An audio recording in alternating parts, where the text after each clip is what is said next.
to our run. It's Final Fantasy X. I'm Bob the Ninja Goldfish, and this runner is Vermillion.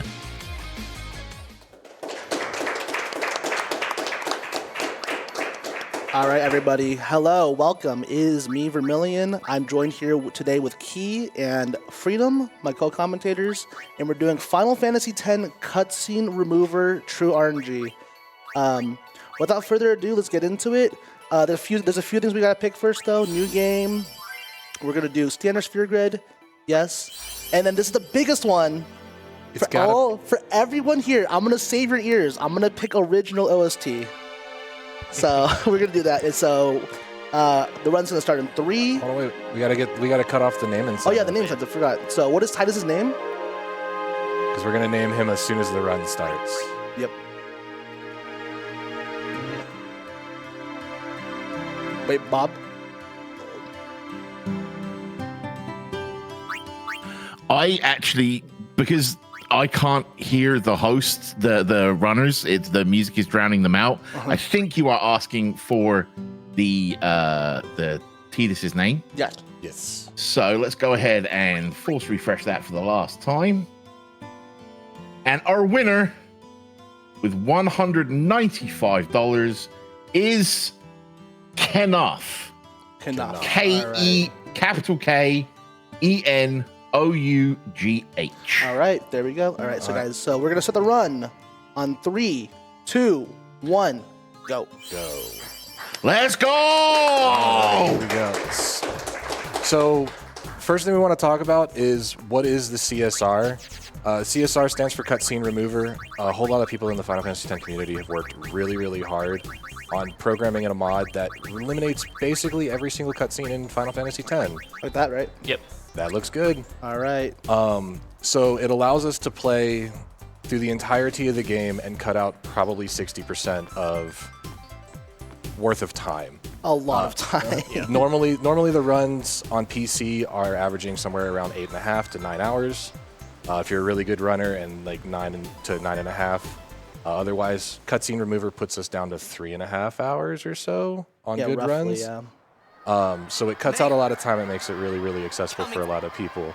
Now, part of that is what we call True RNG. The community just recently voted on changing the name of that to True RNG to best suit what it actually does. And the easiest way to describe what that actually means, Final Fantasy X from the start, the way the RNG works in its original state is it's kind of a reactionary system is probably the easiest way to describe it. Certain actions and certain functions will change certain RNG values based on what's happening.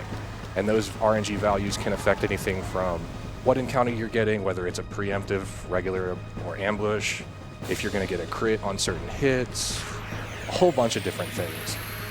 What this mod basically does is it takes that predictiveness out of the run. Originally with the game, you could map out, if you could figure out what seed you were on, you could map out your entire run from start to finish, exactly what encounters you were going to get, what kind of encounters they were going to be, even down to your damage rolls on your hits.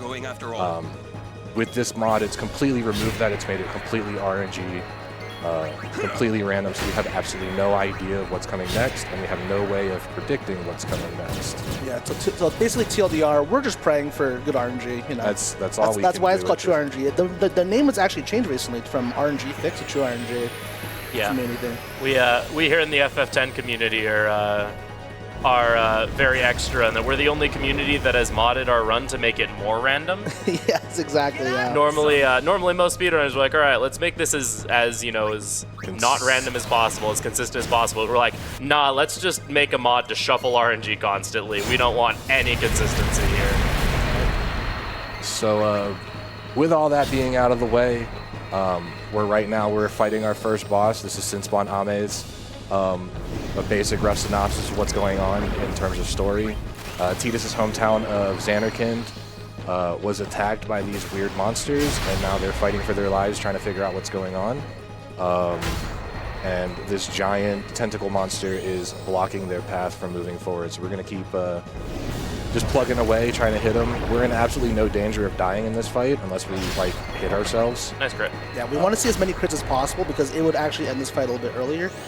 One Titus crit doesn't really matter much, but if we get an Orin crit or another Titus crit, we can save another cycle.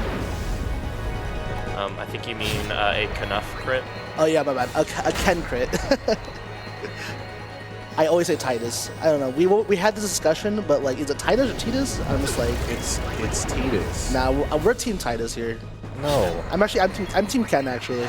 Yeah, we're all Team Ken or I'm Team the Blitzball player. Oh yeah. Because that's Speak how for yourselves. how one of the other games got around the fact that they never actually gave him a pronounced name. There's like, yeah, the Blitzball player. All right, so this next fight coming up right now has a really interesting mechanic we're going to show you guys. So every action in this game is has a different weight value, basically. So changing weapons is actually the weakest thing you can do. We want to make sure we do that. So certain things happen. Here we have Orin attack himself because it's the fastest way to do anything. And then we're going to switch weapons twice. And that's going to give us this extra cutscene where Titus is like, wait a minute, this tanker right here looks kind of good. And then we're going to attack it. Yeah, so this is essentially a fail-safe in the game. If you, for example, forgot to heal at that last save sphere, the game doesn't want you to just like die immediately and have to restart the game. So there's a fail-safe where if Ken here gets 3 turns, then he'll notice this thing that you need to hit. Normally on Orin's second turn, he would point it out. But if Ken is the one that notices it, then it actually has less health, or rather it goes down in 3 hits rather than having 1,000 HP. Yeah, it's a lot longer if you have Orin notice the tanker. So it's really funny because if you're watching this game, if you've never seen a cutscene movie before, you're just like, what is happening right now? We're just immediately just zooming through the game. This part of the game would take about like 30 minutes to get through. We're here in like 5. Well, yeah, it's about 30 because from what I remember whenever I was doing PC attempts, the 47 minutes was the end of Besaid Lagoon. Yeah. Also, you're going to notice one of the side effects of CSR is not all of the transitions are as smooth and as seamless as we would like. It's as good as it possibly could be. Yeah, this is just the most dramatic swim you'll ever hear in your life. Yeah, usually it's really quiet. And normally it's real quiet and serene, but you know, after we hit a couple of load triggers, it'll normally fix itself. But it just takes a little bit for the game to catch up, you know? Yep. See, there we go. There we go. It's normal now. So we actually usually watch this cutscene of Titus falling to the water, but with the recent CSR change, we don't have to watch that anymore. A little bit of time save compared to the previous runs. Yeah, the mod is pretty continuously getting updates to like help remove some cutscenes or re-add in chunks of gameplay that are occasionally cut out by trying to skip other cutscenes. The entire goal of CSR is to try and make it mimic gameplay-wise what it would be if you were doing a full run, just condensed into a 4-hour block. Yep, exactly. It's great. Because I feel like the worst part about running this game in the start was just like how long it was. It was around like 9 hours plus. And now it's very accessible for a lot of people. All right, so what Vermillion did right there, he used a couple of potions to heal up to max, and he also set his cursor memory to be on memory, and he also set his Aeon animations to short, so they'll play full length the first time, and then it will be a shortened, abbreviated summon every time afterwards, just to save a little bit extra time. Yeah, we're going to be summoning a lot, especially in the later portions of the run, and so if we had to watch that full animation every time, it would add up a good bit. So thankfully, there's just an option there to cut it out. Yeah, man, we like the summon animations in this game. They're really, really cool. Oh, they are so cool. Yeah, it's just, they would be a lot. It would be a lot. It's after you see it a lot of times, you're like, you don't really care as much anymore. Like, also, right, now we have boss fight, all of a sudden. Yep. Yeah, this is Click. Essentially, we just are going to be attacking. It's normally 6 attacks. If we happen to get a crit, then it cuts out an attack. So we're hoping to see a critical hit here. Also, it means that Click gets less attacks on Ken here, which would mean we can cut out healing in the second phase of this fight. Does not look like that's going to happen this time, though. Yeah. Ideally, we want to see at least either 2 dodges or 1 crit, so that way we can skip using the potion.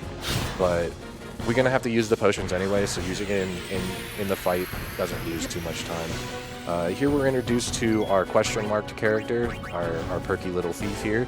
We're going to use her to throw a grenade. Grenades are really, really important for this first section.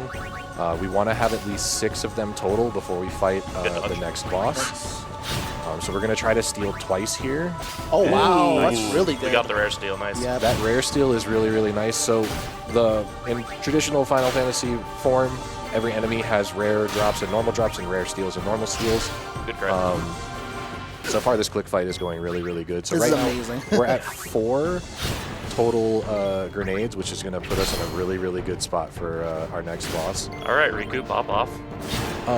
Another thing that we would need to start talking about soon is these actual spheres. Yeah, so one thing is that these 2 commentators here, they're not just commentators, they're workers for this run. So Keeanu's going to be counting spheres the whole entire run, basically, because we have to reach a threshold of optional spheres we're going to get in the game. So basically, during the course of the run, there's going to be about 35 guaranteed power spheres that we're going to get, and only 2 speed spheres that are guaranteed.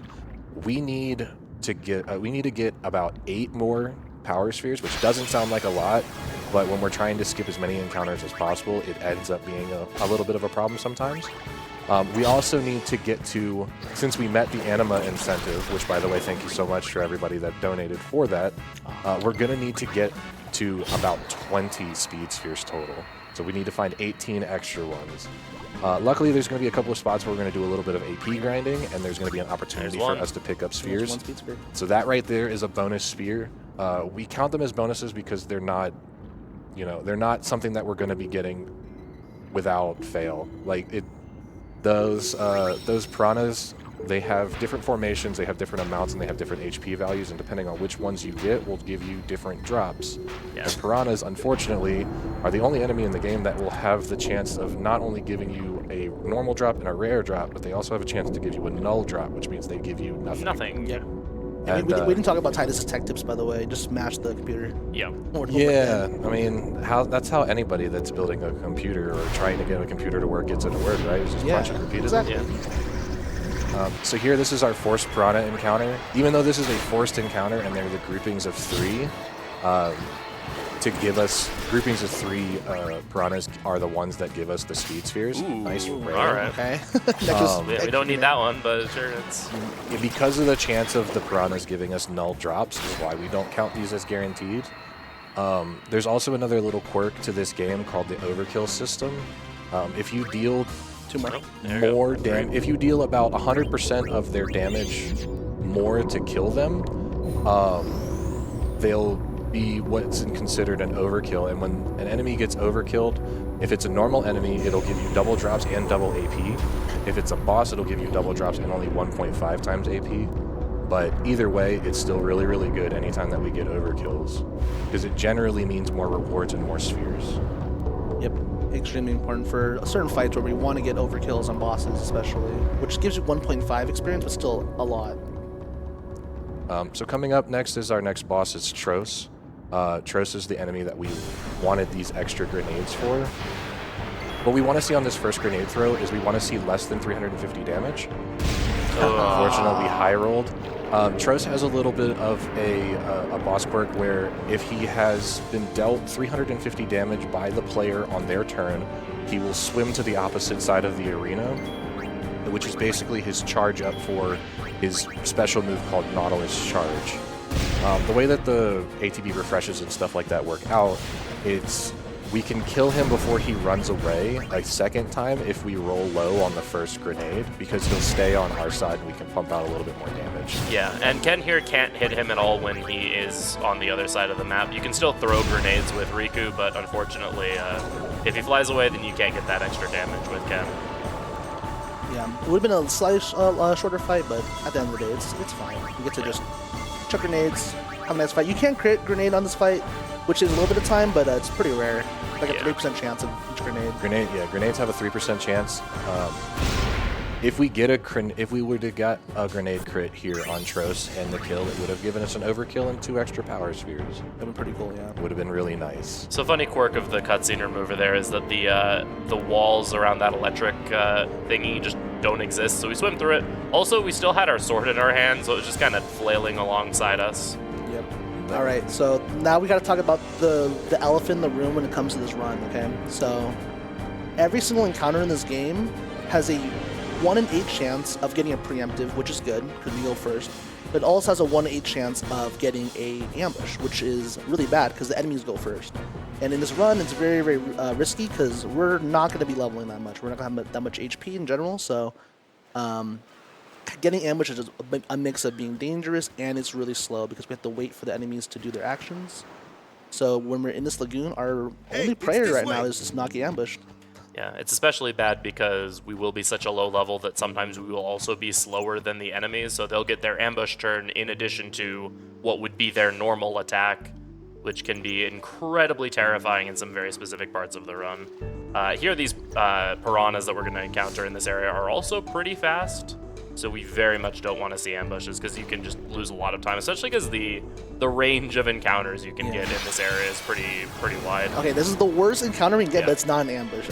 Yeah, so these single piranhas are generally faster than us, and also because there's 4 enemies here, we really don't want to fight the encounter, so we're just going to run away. Whenever you try to escape in this game, you have a 75% chance to succeed, just flat rate. However, each character has to flee individually. And however, thankfully, as long as one character gets away, if the other one were to die immediately afterwards, you would still successfully run, which is good. But it is, of course, slow to have one character just have to tank a bunch of damage until eventually they die. Yeah, and also in this lagoon, we can either get 2 encounters, 3 encounters. If we get to this spot right here, we're probably going to get only 2 encounters. Okay, the same encounter. Really? Okay, no ambushes though. I mean, that's still still not that bad. It's decent. If you get a preempt or an actually, go. and failing to run in the water is also very slow. Yeah, but it's 1 in 4, so I mean, technically, this doesn't make sense. Okay, they both decided not to run away. This is the 10 experience in a nutshell. Yes, this is what we love with our RNG. Inside Besaid Lagoon, there's 3 different enemy formations that you can get. You can get a formation. You can get a formation that has 2 enemies, 3 enemies, or 4 enemies. If you have the 2 enemy encounter, it's going to be a 1 and a 2 fish. In the 3 enemy encounter, it's going to be a 1, a 2, and a 3. And then in the 4 piranha encounter, it's going to be a 2 and then 3 1s, which is the absolute worst because those 1s are so fast. They will get 2 turns on ambush. But luckily for us, we got out of there relatively unscathed. It's unfortunate we didn't find any of the 2 fish encounters with the formations of 1 and 2 because those are ones that are so fat. Like, they're easy enough to kill that we would just fight them and it would give us a chance for extra power spheres. Yeah, it would also make an upcoming fight totally free, but the upcoming fight still isn't bad. It's just if you can kill enough stuff to get an extra sphere level, it's nice for a fight coming soon. Yep. So right now we're in Besaid. We have absolutely no idea what's going on as the protagonist right now. We're in a foreign world. We're not sure what's going on, and we've met this guy named Waka who's just taken us home and told us to hang out, and so we kind of are. I mean, he's hungry, you know. Yeah. And then we end up getting ourselves in a little bit of trouble because curiosity and whatnot. Speaking of that, though, we're gonna have to cut off the Veil 4 naming incentive here relatively soon. We have a little bit of it's called the Cloister of Trials. It's a puzzle that we're about to be doing. Once we get to the end of that puzzle, we're going to have to need the name of Veil 4. All right, chat, you heard Keanu. It's time to start getting those last-minute bids in for Veil 4. Speaking of Besaid, is that the home of the Blitzball player, team, the Besaid Dogs, by any chance? Because Ireland has donated $10 and said, I was in a coffee shop, running away from home when I heard the news. Our hero, Vermin Miller, gone. Oh, yes. Vanished into thin air. He was the star player of the Besaid Dogs. My father must have been his biggest fan. It's all good now, because Vermillion has never lost a game with Blitzball. Just, will you please not get ambushed by the Mr. True RNG? Good luck. Love to see you running here, man. Yeah, thank you. I appreciate it so much. We always meme about the beginning dialogue in this game, which is like as an announcer for Blitzball talking about the Jet Cup and stuff like that. It's really, really funny. His name is Zanar, and he's the greatest. He's the greatest NPC that gets 40 seconds of talk time in any Final Fantasy, and you can't change I love it. But real quick, we'll talk about what we're doing right now. This is This is the Cloister of Trials. This is going to be a part of the anima incentive that we met. Each one of these puzzles has a bonus item in them that we have to find using a destruction sphere. There's 3 different types of spheres that you can use while you're doing these puzzles. There are glyph spheres, which help you unlock the way to the end. There are destruction spheres, which we need to find and figure out where we need to place so that we can find these special items. And then there's the whatever city or temple that you're in associated sphere that also just kind of helps add a little bit of quirk to the puzzle themselves.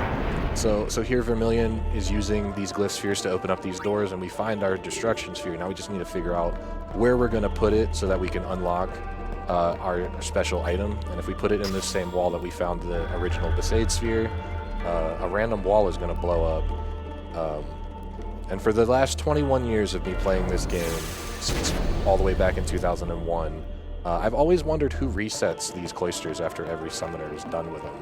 Yeah, we were having a discussion about that actually. We're like, maybe the summoners has like a reset button like they do in most of these dungeons. I'd like to think someone just shows up and replasters that wall every single time. It's like, well, someone found the destruction sphere, and I guess we'll just get to work. All right, so we're gonna cut off the Veil 4 naming incentive right now. So, Bob, what name we got? We are looking at Mutsky. Let's $101. El Senor Guapo is in the house. I'm so excited. So we have Mutsky winning it with $101. In second place, Big Bird with $100. And third place was Cat with $35. So you're looking at capital M, lowercase u, lowercase t, lowercase t, S-K-I. All right. Like, oh my god, it's so hard to tell. Yeah, the arrow in this game is like on top of the letter that you're wanting to type and not as much pointing to it. It can be hard to tell. All right, yeah, there we go, Mutsky. That's the hardest boss in the game. As you all can tell, we don't name characters, so these menus are so foreign to all of us. Yep. And just a quick update, we are sitting at $365 out of $2,500 for that final boss encounter using anima. We still got plenty of time for that. We're going to end up cutting that one off when we're doing the crystal minigames, so there's still plenty of time for and that. We did, if everyone looks in the bottom right-hand corner of the screen, just break $32,000. Let's go. Nice.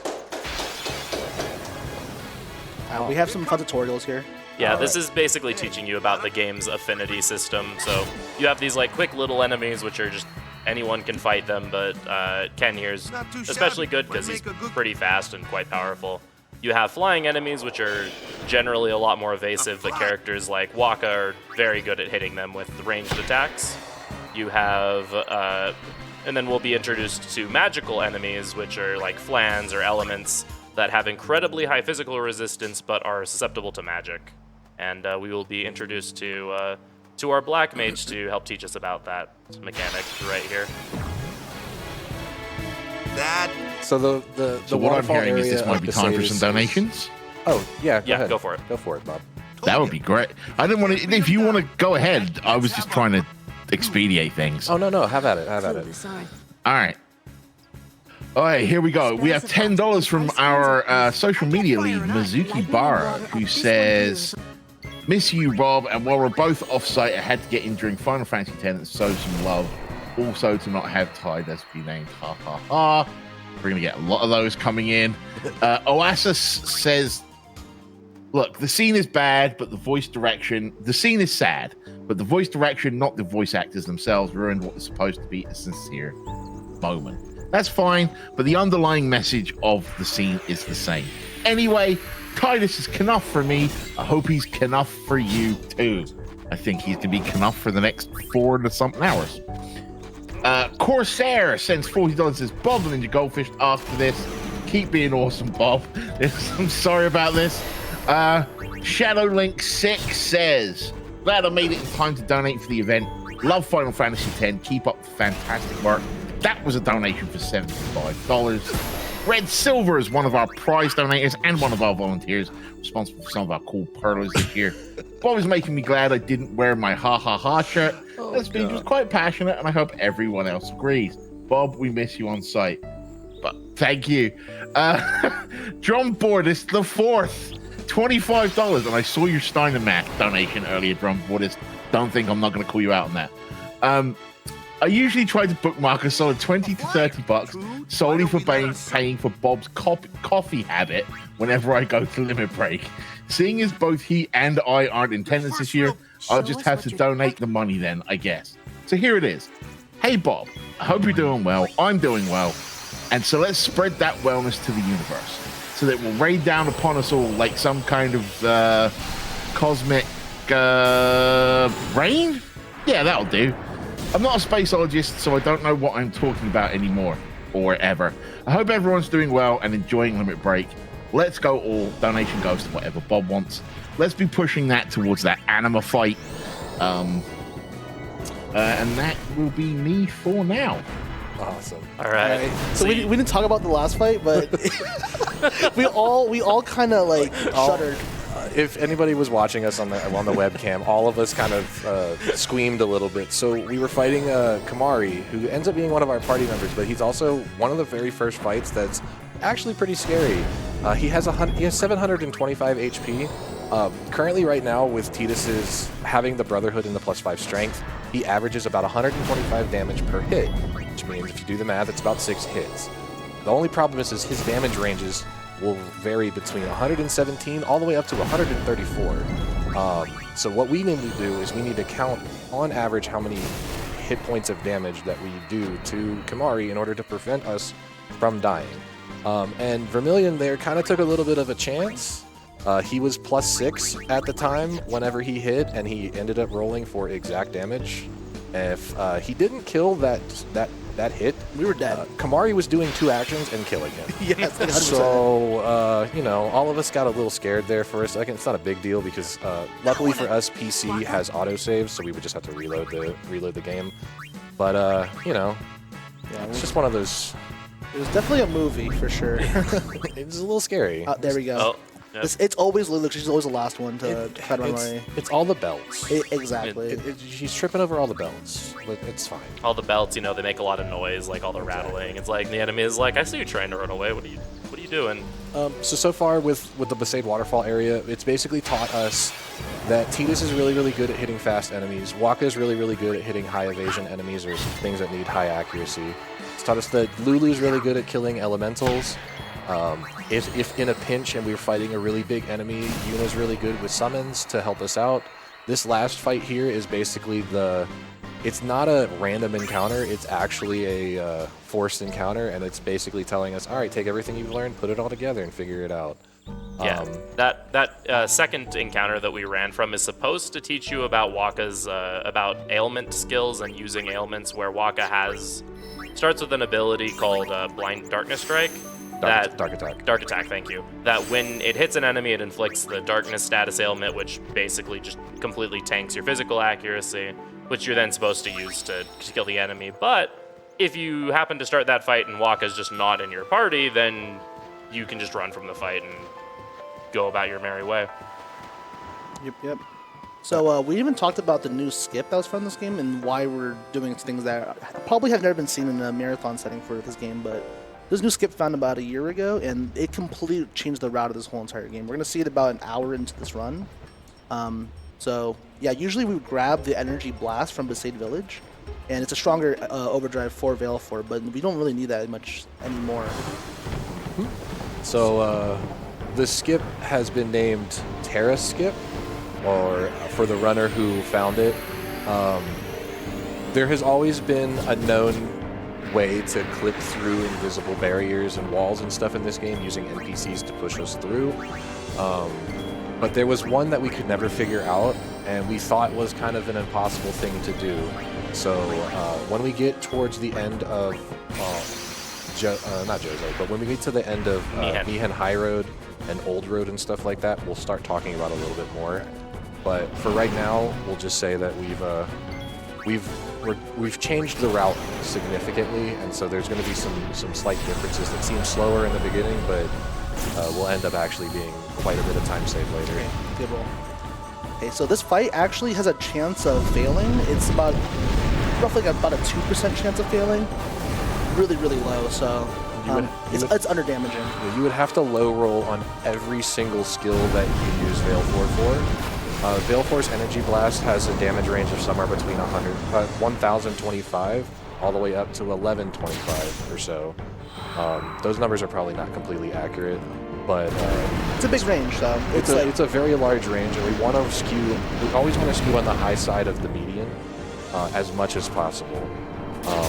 So right there we had on our energy ray we had 1108, and we need to cast 3 more Thunders in order to take the Sinfin out before Veilfor dies. It's not a big deal if Veilfor dies. We have backups for it. It's just going to lose time. But Sinfin has 2,000 damage. We also got the good turn order, which is kind of nice. Yeah, it seems about like 15 seconds, about 10-15 seconds, which is good. And this last Thunder here will be the killing blow. Yeah, so important to note is that when any Aeons die, they lose any built-up overdrive meter that they had. And so here we build up a full overdrive meter to use against the next fight, and if we were to die, we'd have to build up meter in the next area. But fortunately that didn't happen. After beating the Sinfin, we're thrown right into this fight here with the Sin Spawn that I can never pronounce the name of. It's Achilles? Achilles. I call it like Achilles heel. I always call it Achilles. Achilles? Yeah, I always said like Eucalyptus, Achilles. It's spelled very weirdly, and not sure. But we're gonna Dark Strike here, Dark Attack here with Waka, so its tentacle attacks miss. And then we're just gonna start going to town on it. We used an ability on Ken here that's called Cheer. That's a special set of buff in this game where essentially whenever you use this ability, it gives everyone in the party +1 to their attack and defense stat, and it stacks up to 5 times. It's worth noting in this game, single points of stats are actually a really, really big deal due to how all the damage calculations work. So even like 3 or 4 casts of Cheer, and you'll suddenly notice doing like 40, 50 plus more damage just from that. Yeah, stats are just king in this game. You're going to notice it much later on in the game as well. Especially in early game where damage rolls matter. The big reason why we cast Dark Attack in the first phase is because Achilles here uses Drain Touch as his basic attack, and we want to limit how much he's able to heal himself. Even though, like I said, 45 damage doesn't seem like a lot, it will stack itself pretty quickly, and it will end up equaling another Tidus attack if we let it go. Yeah, so here we're going to finish up the fight with a Spiral Cut in order to get an overkill. All right, and this is a big meme for my community when it comes to this game, is we always talk about how I always get a weapon drop called Liquid Steel, completely useless. So we want to see an Ice Brand here. It would help out a lot in the run, but if I see Liquid Steel, I'm going to be like, of course. Every single run. Let's see what we got here, guys. It's a lot of random drops. Nope. Nothing. Okay, Right. so Got a nice no meme, Moogle, no though. meme. No memes. So the reason why we're looking for specific weapon drops from certain bosses is elemental affinities on weapons will play a huge role in the early phases of the game. Remember how I said that... One second, by the way. Sorry, we got to talk this guy really fast. Oh, yeah, I'm going to be a blitzball when I grow up. It's the greatest line. It's a slight failure in translation between the Japanese original version and the English version, but even after all of these years, they've... That kid No, is it going to actually be is a not a blitzball. mistranslation. He actually says that in Japanese, that he wants to be a blitzball. That is just But also, that that is the kind... They just so gotta do sad. That is the kind of kid you play blitzball with as a ball. Yeah, he's Right. got to be one with the ball, you know what I mean? That's sad. That makes me sad. All right, so what were you saying about the affinities and stuff like that? So elemental affinities on weapons will boost your damage to enemies that are weak to it, or reduce your damage whether they're resistant to it. And it's at a multiplication factor of, I think, 1.25 or 1.5. I can't remember. It's a lot more. 1.5, I think. Depends on the enemy. There are certain elements that we really want to see. Having Tidus with an Ice Brand means that we're guaranteed to get overkills on enemies here in Keeanolookalike. And as I stated earlier, overkills give us bonus AP and bonus drops. So the more of those that we get, the faster that we can move. So unfortunate, like I said, we didn't get the ice brand, but we are going to pick up this chest here that has an item called the Scout in it. It is a weapon for Waka that has the sensor ability, also has Ice Strike. So we're going to be using that to try and help us get some one-shots on some of these enemies here in Keeanolookalike. Also important to note, we did that sphere grid there. We grabbed the ability Flee. So you saw we were, running into issues with trying to run away from enemies with the 75% rate. Now we just use the Flee ability. Everyone runs away from the battle, 100% guarantee. And that's going to make Ken here incredibly important for to be in our party as we're traversing any area in the game. Because as you saw, running from enemies normally pretty slow. Getting around enemies with Flee is much, much faster. So here we're looking for these Hornet enemies to take down. We really don't want to see these Regoras, but thankfully in this game you can kill some enemies, run away, and you'll still get the EXP for what you did take down.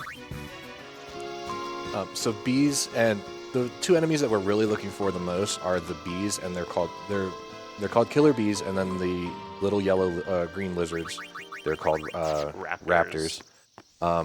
They both, on a normal drop, have a chance to give us a speed sphere. The rare drops for the bees are the same. They're both just a single speed sphere, but on the lizards, there is a chance for us to get extra power spheres. So both of those enemies are really, really good to kill, and anytime that we can get overkills on them, it's going to give us even better chance. So here we're fighting another Sin Spawn. This is Sin Spawn Janae. Janae has a little quirk where it has 2 sets of tentacles on the arena that will absorb magic if cast. So we're just gonna, get around that by summoning Veilfor and using that overdrive that we charged on the last Sinfin fight. We're also going to work on getting overdrive again, and it just so happens that with our current stats and the stats of Janae, if we overdrive turn 1 and then we cast 3 fires, we will have just charged overdrive back again, where we can use it again and get an overkill on this boss. So boss overkills give us 1.5 times AP, but it also gives us 2x drops. Janae will always give us at least 2 power spheres on a normal drop on non-overkill, so we'll get 4 guaranteed power spheres. But he also has a rare drop of 3, so we can possibly get 2 extra power spheres here, which would be really, really nice. Sakata's also a really funny name, by the way. I don't know why that move is called that. I'm sure it has some sort of meaning in Latin or something. It's a music term. Yeah, it's a music term, yeah, which is funny. I don't know. There we go, let's see what we get here. That's just 4 power spheres. We'll have to... It's a little hard to see the rewards on the reward screens because we're getting through them so quickly. But and that's why there's 2 of us that are watching. Yeah, everybody's looking at the exact spot to count what we need. Exactly. So far right now, by my counts, we have 0 extra power spheres still, but we're at 7 total speeds, which is not bad. Yeah. Kind of just like standard, FF10 speedrunning. If you don't get enough spheres, there's always ways to back it up later on. With distillers or with in the international version, they introduced these distill ability weapons that you can customize and make. They're P weapons, S weapons, M weapons, A weapons that all have a distill property for those spheres. So there's always, like Vermillion said, there's always ways for us to get more. Exactly. Yeah, and here we have our second sphere puzzle. Keeanolookalike's revolves all around the element of fire, so we're going to be blowing up doors and starting fires, putting out fires. Your typical job on running a tech shift or something. Yeah, we didn't talk about this, but Titus can only, Knuff can only carry 1 sphere at a time for some reason. We don't know why. I don't think he learned that you can carry 2 spheres at a time. It's his left arm. His left arm, it's always in that sleeve. It's robotic. It's not a real arm. It's a prosthetic. And that's the only explanation as to why he can't carry a sphere in that hand. What about the rest of the party? I mean, my bad. He's by himself right now. Yeah. Yeah, But the rest of the cloisters, he's just doing it by himself. I mean, by himself. No one else is doing anything. Solo dolo, bro. All right. Well, we're going through these because a lot of these puzzles are pretty simple, and we'll just be picking up spheres, moving them to different places. This is an awesome time, Bob. If you have anything for us. Excellent. All right. We have $10 from Astara with no donation message. Thank you very much.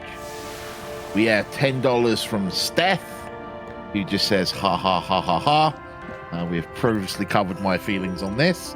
Didn't see it? Go back and watch the beginning of the VOD. We have $50 from Ray, who says, Titus is, in fact, Kenough. $20 from Agathos Sophos. $25 with no donation message, as is the $20 from our very own James Picard _007, who couldn't decide which fandom he wanted to be in. Rob Draven donates $25 and says, whether you pronounce the come on. All right, let me put my teeth in and try that one again. Whether you pronounce the Final Fantasy X protagonist's name Titus or Titus, there are a few things we should all agree on. Bob is an amazing person, Nami is a wonderful organization, and we need to see Anima on that final boss. Agreed. We have $25 from Rizu-kun, who says, where we're going, we don't need roads. Put this towards naming Titus Bob. Rizu, my very own Doc Brown. If there's any character in this name that should be named Bob, it should be Auron. He, like I am, is a grumpy old man. Let's be honest. And just a quick update on that Anima incentive. We are looking at $440 out of 2,500. We still have 2 naming incentives open, which is Ixion, which only has 1 name towards it right now, which is Nadia at $150. And then we have Bahamut, who has Eric in the lead at $50. We have Bahamut at $25. Bahablat at $20. Burfish at $6. And Shit-ish, with many E's in it, at $5. So if you want to get in on any of those incentives for Final Fantasy X, you certainly can. Take it away, friendos. Yeah, there we got go. Another +2. That's pretty good. So we're at 9 speed spheres. Yeah, we can kill these thunder elements because we do need some mana spheres. It's not something we like keep track of really at all, but just getting extras is always nice because there is a chance that you just don't get quite enough. Also, the extra AP is still nice. All the enemies here, except for the Rigoras, get the same amount of AP. 9 per kill, 18 on overkill. Yeah, ideally we get enough sphere... Thank you. Ideally we get enough sphere levels here that we can learn haste as we leave this area. Yeah, unlucky damage roll there. Yeah. These need 165 damage in order to overkill. That's on the high end. That's in the high end of Waka's damage. But yeah, that's probably a good idea to get those since we didn't have any elements. This is a small little backup chest that we've kind of started to implement into the run. There's a chest over here on the right side that has 2 mana spheres in it. It's not too much. It only really equates to 1 extra encounter, but it does give us that little extra buffer in case we didn't kill any manas. +4. Plus 4 on the speeds. So we're at 16 speed spheres total, which is pretty solid. Like I said earlier, we're going to need for the Anima route that we're going to be using here, we're going to need about 20. So we're only a couple of short, but we should be able to find them a little bit later. Still on 0 for the extra power spheres, but again, there's plenty of opportunities for us to get that. Yeah, coming up very soon is a great opportunity to get a lot of power spheres, depending on what our drop situation looks like for a boss, so we definitely would be able to make that up very quickly. So there, Vermillion did part of the next grid. He gave... The big part about that we really are caring about is giving Titus the 20 extra MP, or Kano, excuse me, the 20 extra MP. The next skill that we're going to be learning on Titus is Haste. I keep doing it. Yeah. Haste is really, really important because it's going to give us more and more turns per cast. It costs 8 MP to cast. Yeah. Hey, Verm, we're going to learn the Jack shot, wait, right? I got to focus up for this, actually. Oh, yeah, wait, hold on. This is actually really Sorry, important. quiet. All right. Jack shot's important. You can't do it, kid. You're out of your league. Which side is that? Is that... Ooh, Get down left, man. Down left. I can't do it. Oh my god. Wait. Come on. Did I get it? You need to hit it 9 times. Oh, I think I failed. Oh, Oh, my man. God. Oh, no. Okay. Well, don't have a save for that. Oh. Luckily, the game would crash if we, we actually got the jack shot. So Yeah, so we're safe actually. So the check shot is not helpful at all for the speedrun, and so it's to the point that since the cutscene remover is primarily a speedrun tool, the game just actually crashes if you get the check shot because the game tries to load a cutscene that just doesn't exist. It's the friendly people in the Discord who developed this beautiful mod for us just never got around to fixing it because they said it wasn't worth it. Yeah. It's just not worth it. It's not worth it. It's slower, and like if you're gonna win blitzball, you're gonna win blitzball. If you're gonna lose blitzball, you're probably gonna lose blitzball. Yeah, and the check shot really doesn't help with that. It's not even what we're going to be using, what we would use to shoot anyway. Yeah, it's very slow animation. Yeah, it's a slow animation, and all the check shot does is it knocks out defenders, but we have very specific setups during blitzball to make it so we're going to be shooting without defenders anyway, so... Here we're doing a little bit of a blitzball tournament here, and we find out that Yuna has been kidnapped by a group of Al-Bhed. And so Waka is currently playing a game of blitzball. Ken, Lulu, and Kamari here are going to be attempting a rescue. Yep. This is part of something that we haven't really seen before in Final Fantasy X running since we have discovered this new route. Vermillion talked to Waka there and bought an item called Stunning Steel. Stunning Steel has the slow touch ability on it, and we're going to be using that to do the opposite of haste on some enemies coming up. We're really going to need to take as many turns as we can and make the enemies not take as many turns as possible. But for this section of the fight, this section of Luca, there's not too much going on. The Al-Bhed are trying to keep us away from finding Yuna, so they're just sending hordes and waves of these Machina at us. Lulu is our best character for this because she can one-tap every single one of them with a Thunder spell. So our whole entire goal here is to, since we now have the haste spell, is to speed Lulu up and just tank damage with the boys while Lulu does work.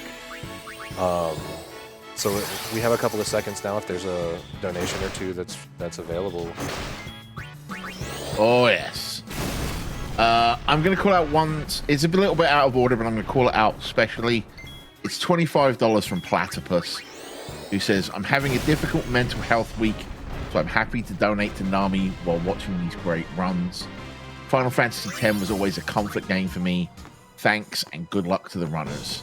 Donation goes to Picking Rise in P4 because idols are always the best girls.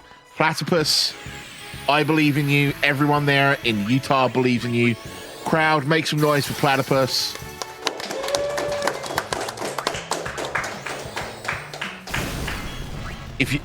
It's not a bad thing to realize that you're suffering. Thank you so much for reaching out with your donation. And $10 from Graceful Shutdown that just says in all caps, and I would like to apologize to the audio text for this one. You may want to duck my audio. Stay away from the summoner! Stay away from the summoner! That is the best line in the game, man. You can't pick me otherwise. It's such a... There's so many good... Like, CSR is great, don't get me wrong. But there's so many voice lines and so many cutscenes that are just so much fun to listen to, even after being... I started running this game in, 2017?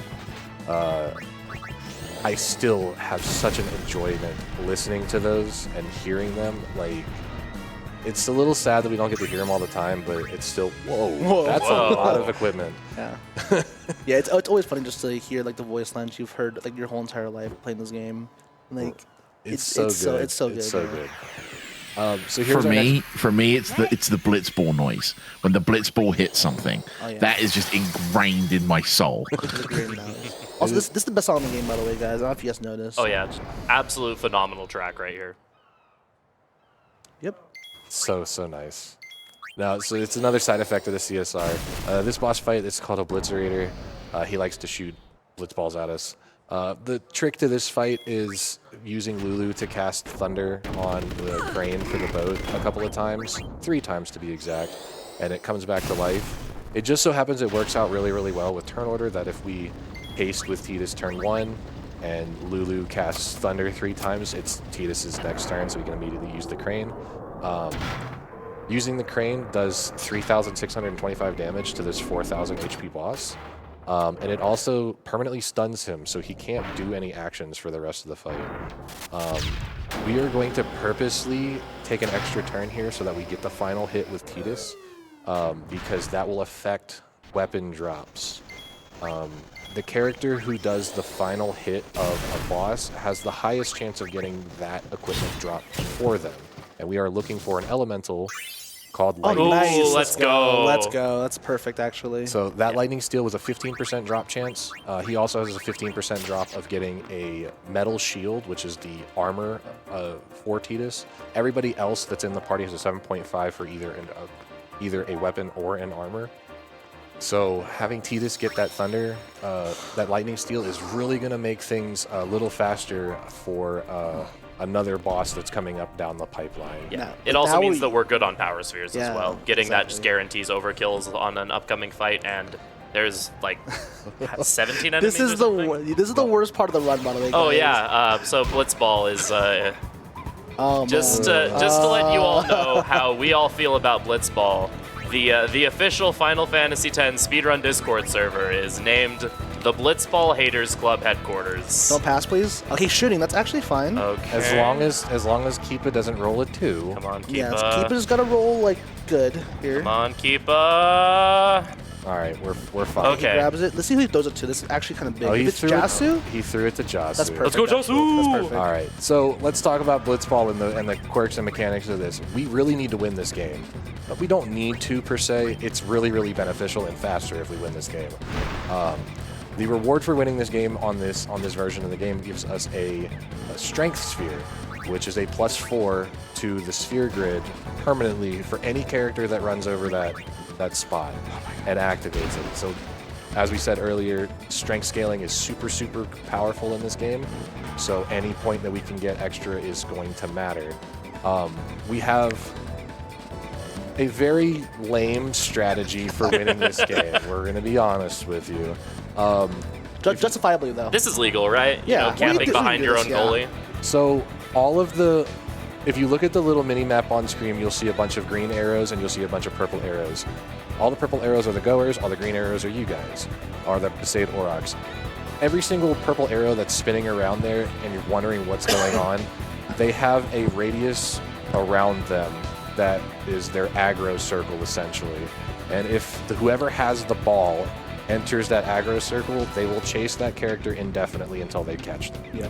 There's 2 spots, there's probably more, but there's 2 really good spots that we know of where if you plant the ball carrier there, you'll never actually get touched by those aggro circles around the goers unless very specific formation changes occur. So it allows us to stall out time, because if you look at the timer that's running, it's running a little bit faster than real time. It's about 3 in-game seconds per real-time second. And the big issue is every single time you queue up an action where you're in the menus, the timer pauses. So we want to get to 5 minutes as quickly as possible, and this is the easiest way to do Yeah. it. Yeah. All right, one thing I need to say, though, this is a shout-out to my good friend Apache Smash. He wanted me to say this. He's the best blitzball player in the world. He's never lost a game of blitzball in his life. Sure. Which may or may not be true. But he just wanted me to say that, so shout-out to my boy Apache. He's always been a good supporter, and he loves blitzball. He's the biggest blitzball fan I've ever seen in my life. I mean, I think if you like Blitzball, that automatically makes you the biggest Blitzball fan, right? You're right, true. there's only a select few people that have ever actually enjoyed playing Blitzball, I feel. I think it's fun in like the actual like casual game, but like in the speedrun, man, fun. Yeah. nah, come on. You are not supposed to actually win this game. The game is very heavily weighted against you. The Aurochs are absolutely terrible, and the goers are also quite powerful. All right, this is the And- most important part of the whole entire thing. Yes. If we get the ball, we're in a really good position to win this game. If not, then it's going to be questionable. So this Let's go, Letty! Let's go, Letty. So the in-story Blitzball game is broken up into 3 periods instead of 2 like normal. The first period is the full 5 minutes. The second period is 3 minutes and 1 second, and that's actually a little bit important for story context. or for the skip that we're going to attempt to do here. So what we want to do is at 3 minutes and 1 second in-game time for the Blitzball, game, a story cutscene will be triggered. If we time scoring a goal at the exact same time that cutscene occurs, we will do Blitz-off skip, which will allow us to have gained the point and let us skip the beginning Blitzball or the Blitz-offs at the beginning of each round. We have a very specific timing that we want to look for, and we're looking for very specific formations of the goers in order to make this super consistent. So the goers like changing formations every 30 in-game seconds, and this is a pretty solid formation that we can utilize. So at 2 minutes and 18, 2 minutes and 19, we're going to start moving. And what we're going to want to do is we're going to try to aggro. We're trying to get into the aggro circle of a couple of the goers to pull them away and pass to Titus in such a way that they won't be blocking him.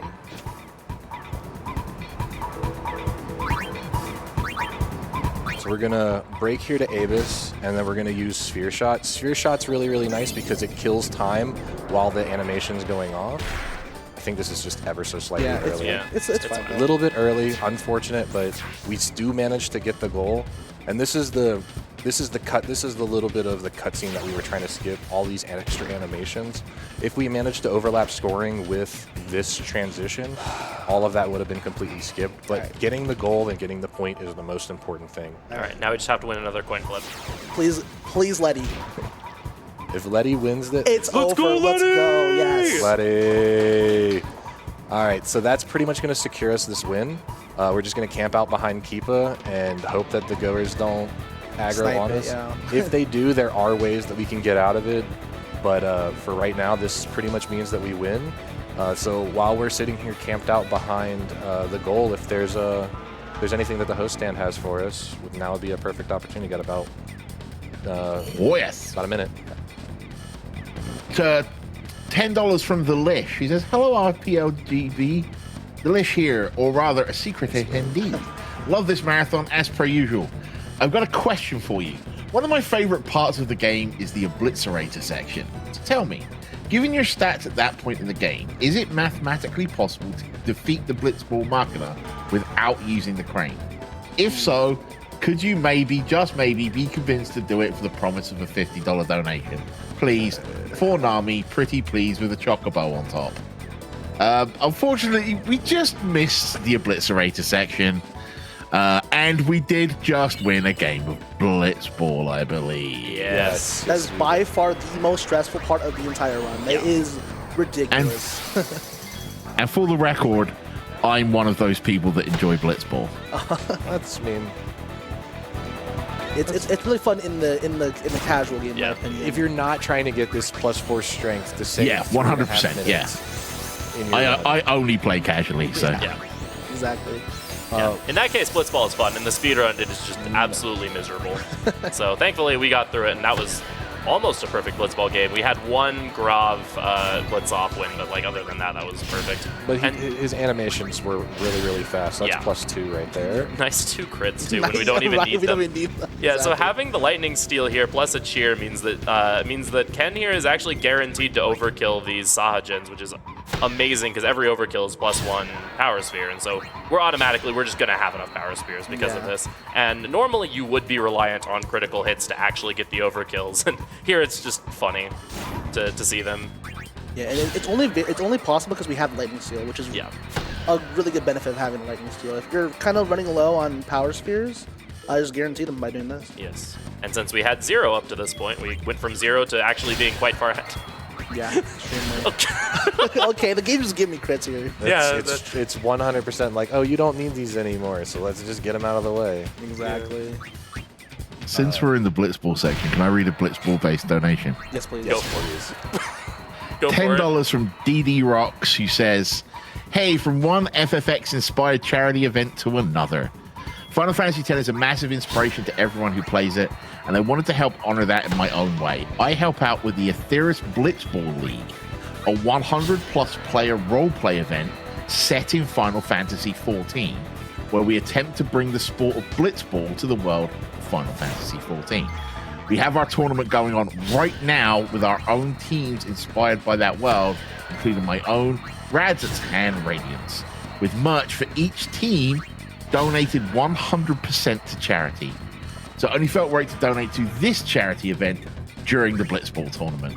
Good luck, Vermillion, and go get Anima. Thank 13. you. That's 13. 13? Okay, so it doesn't matter, honestly. Vermillion has enough spheres now that he can mess up 8 times and still be fine. Yep. But yeah, we're right now we're just fighting a couple more of our mandatory fights. There's not really too much going on with this Horse Garuda fight.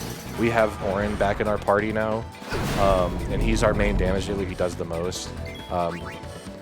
Garuda has a 50-50 chance of counter-attacking on a hit while he's above 50% HP, which equates to right at 3 Orin attacks and 1 Tidus attack. After that, the counters are guaranteed, so that is a random counter, which is unfortunate, but nobody really needs the AP from this fight right here, so the whole entire purpose is just to get through it as quickly as possible. I think 1 more Orin hit, or 2 more Orin hits, and it's done. Yeah, we do want Orin to be taking damage here because he does need an overdrive later on, and so the damage he takes here is helpful for building that. But there will be plenty of opportunities for enemies to be taking pot shots at Orin to get that overdrive. So Yeah. So we're past through the first stressful section of the run, which is blitzball, all that stuff. Getting power spheres as well can be a little bit stressful. So We're still a little short on speeds, but even though this is CSR, I would hope that chat and I hope that everybody that's in attendance with us will join us because everybody's favorite Final Fantasy X meme is coming up. Unfortunately, the cutscene skipped because of the mod, but it doesn't mean that we can't all laugh along, right? the funniest part about that whole entire thing is that the cutscene remover mod picture is just Titus laughing, but like X'd out. It's really funny. It 100% is. The developers of this mod have they have feelings towards this cutscene. I guess you could say, right? Yeah, they do definitely. All right, As do I. yeah, we're about to. And I don't think this cutscene should be mocked in any way. So is that It's a mean, very Bob, poignant cutscene. Are we all gonna laugh along, chat? Everybody ready? All right, 3, 3, 2, 2, 1.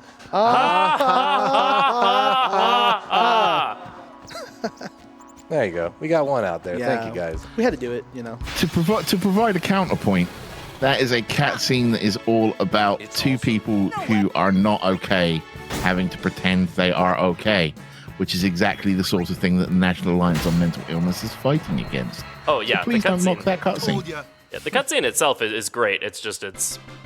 And even in the The voice context direction of is the not game, good. Yeah, and I mean even Yeah, the voice direction regardless- is not good. Yeah, even regardless of the voice direction, it is meant to be kind of silly. Because like even in the game, the other characters kind of make fun of them for doing that, because it is meant to be them like trying to find levity in the situation that they are in. So it's a really cool cutscene, but it is also pretty funny. It is extremely funny, especially people coming in from the outside, seeing the game in. That's like the best part. All right, so we're me and High Road. This is the beginning of the run where we actually have to be scared about random encounters because, like I said earlier, there's a 1 in 8 chance of getting ambushed, and ambushes are starting to get a little scary. We're supposed to be stronger than we actually are right now. Yep.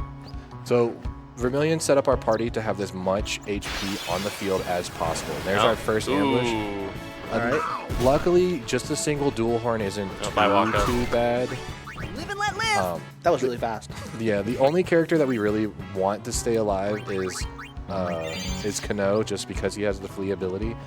We're gonna talk to this NPC really quick and pick up a hunter spear. We're not gonna use it for anything other than money. Yeah, we need a good bit of money in this route, even more so thanks to the Anima I'll be right incentive. back. Thankfully, though, all of the items we get from Destruction Spheres can be sold for quite a bit. Quite a good amount. So it's going to be quite a bit of time before the next significant thing happens. There's 3 screens of me and High Road before we get to our next boss. I know what you're about to do. You know what I'm doing. You need to talk to him first. I just do it right now. Yeah, but if you talk to him first, then he gives you an item. Okay, who needs the item? It's fair. Yeet. If you kick the boy's ball, he gets upset. Hey, that and was then my you just ball. run away. Should I feel bad for that kid? Maybe a little. I mean, I'm protecting him, right now. I'm from all these monsters. Even though I'm running away. Another Oh, ambush, by the nice way. ambush. Yeah. That's 2. Oh, good dodge. But yeah, like I said, there's a lot of screens of just us going to be running away from encounters. So if there's anything else from the host I'll stand, be this right is a good back. opportunity for it. I'm pretty sure I can always find something to say. I'm opinionated that way. But we do have donations. $100 from Leikiki, who says, I had to make my final donation for the marathon with the second RPG I ever beat. This game brings back so many memories. Good luck with the run, and thank you to the staff and coordinators for helping this I'll be run right so back. smoothly. Mayoralis sends $75 and says, I've been enjoying having this stream on while I work the past few days, but I'm extremely excited to see the Persona 4 Gold Run tomorrow. My favorite game. This donation goes to the 2 Persona 4 I'll be right back. Golden Incentives. Thank you for that. BD Jeffy P donates $100 and says, a chunk of change to help mom fight son. Let's get that incentive. Hey, I'm a guardian now, so watch And just to out. give an I'll be right update back. on a couple of things, we're now at $550 out of $2,500 We're getting there. to fight the final boss with Anima. So get your donations in on that one, chat. We've got the All right. Bahamut naming Live and incentive. let live. Eric is currently winning that with $50. And Ixion is currently being named Nadia, $150. So if you want to effect any of those donation incentives How for much this further game, do we have to go? please get your I won't go donations so easy on in. you next time. We are going to be closing in on some of these naming incentives sooner rather than later, especially with all these cutscene skips. So keep a listen out. And while we are at won't go it, so I easy will on you next remind time. everybody that if you are donating, we have our grand prize, which is the Buster Sword replica, which is for cumulative $250 donations across the entire marathon. There is the Ifrit Perler, which is a $5 minimum donation through the end of Virtual Highlight, as are the Mini Megaton Hammer and Waka and Riku Perlers, also $5 through the end of Virtual Highlight. There is also the massive Whale Lord that you have seen on our break screen this entire marathon, that the chat, the people on site have nicknamed Bob the Ninja Whale Lord in my absence. That is now a prize that you can win. It is a mid-grand prize. And that goes for $75 across the rest of the marathon. That is cumulative, $75 across the rest of the marathon. And I will throw it back to the gang as they are fighting the Chocobo Eater with its very long arms. And we are definitely not doing well against this Chocobo Eater right now. Yeah, so with this fight, you can win it, but it takes a really, really long time, and it's just way faster to lose because the only difference between winning or losing is you just have to take a different path through. This fight can either go very quickly or very slowly. You saw there he did this, like, "you're next" move, which then guaranteed he was going to use a move called Fist of Fury on whoever he pointed at. He can just do that sometimes. Like, it is actually possible to die to that fight if he just decides that he wants to just keep punching people instead of pushing you closer to the ledge. It's one of the saddest I'll be ways right to die in back. this game because he just keeps punching you over and over again. And you're like, stop! Just let me down already. Exactly. The PS2 version, there's an actual soft lock that you can get on that fight, where if Orin, I won't go if so easy on either you next it's either time. Orin or Kamari, I believe, gets punched in the right before they get pushed off, and it dies, and is in the middle of their dying animation, and then the animation for being pushed off the ledge starts. The game breaks and it just completely soft locks. One of the OGs of the Final Fantasy X community, his name's Karakarn.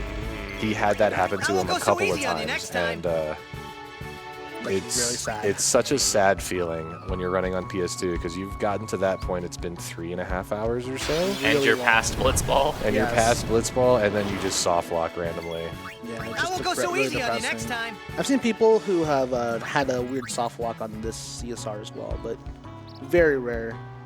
All right, so we're actually approaching the big skip that was found a year ago that completely just turned this run up on its head. So I I'll guess have so. my co-commentators. I guess I'll talk explain, about yeah. that. So it's called Terra Skip. Up in the next on the next Thank you. screen You're is the area that is right before we start the area of Mushroom Rock Road. There's a route that the game makes you want to take to try to go to see the Operation Mihen that's occurring. And Clasco and a couple of Chocobos block your path. They don't let you go through. But if you go into Mushroom Rock Road and then immediately No leave, problem. I the won't go so trigger easy that on you next Clasco time. has that tells you, no, not this way, go the other way, it disappears. And the game developers just kind of put a wall. And so we thought it was just a wall. But it's actually not a wall, it's a wall of boxes. And so what we're going to do is Vermillion's going to position his character in a very, very specific way. He's going to stand in a very, specific spot and turn around. And he's going to just stand there. It's going to look really weird. But in the bottom left corner of the screen, you're going to see this random NPC running at us. And what we're going to do is we're going to talk to him a bunch of times in a row. And what you'll see is every single time the NPC wants to move a little bit, Tidus's character model will move with him just a little bit. I won't go so easy on you And next what's time. currently happening here is this NPC is pushing us through these invisible walls. That's not great. It's soft walk, I'm pretty sure. Yeah. So I need to actually. I need to Yeah. post game now. 1 second. So Yeah, so the way that these boxes work is they're kind of like two sets of invisible walls that intersect at a certain point, and you can actually get caught in one of the triangles that are formed by these boxes, and that it's far enough over so that you have to talk to that and have to do 2 passes with that NPC to fully get through the set of invisible walls. And if you get pushed too far over, then you can't get back in front of that NPC because you'll be. I'm pretty sure that the reason why that happened was because of the encounter that happened. yeah, maybe actually. Yeah, that would make sense. That was a very unfortunate timing for that encounter, and I think it ended up having something to do with positioning and stuff like that. Should be okay. So we're gonna try again. So beyond these 2 chocobos is the entire area and the entire map is rendered in properly. Just like it would be if when we had the airship, we came back to this area later.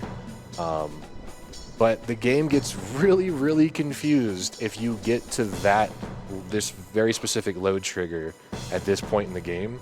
So it's going to be a little bit of time before this NPC runs back. He's on a global timer. But he's going to run back and he's going to talk to his mates again, and then he's going to run back and we're going to talk to him again and get another shove.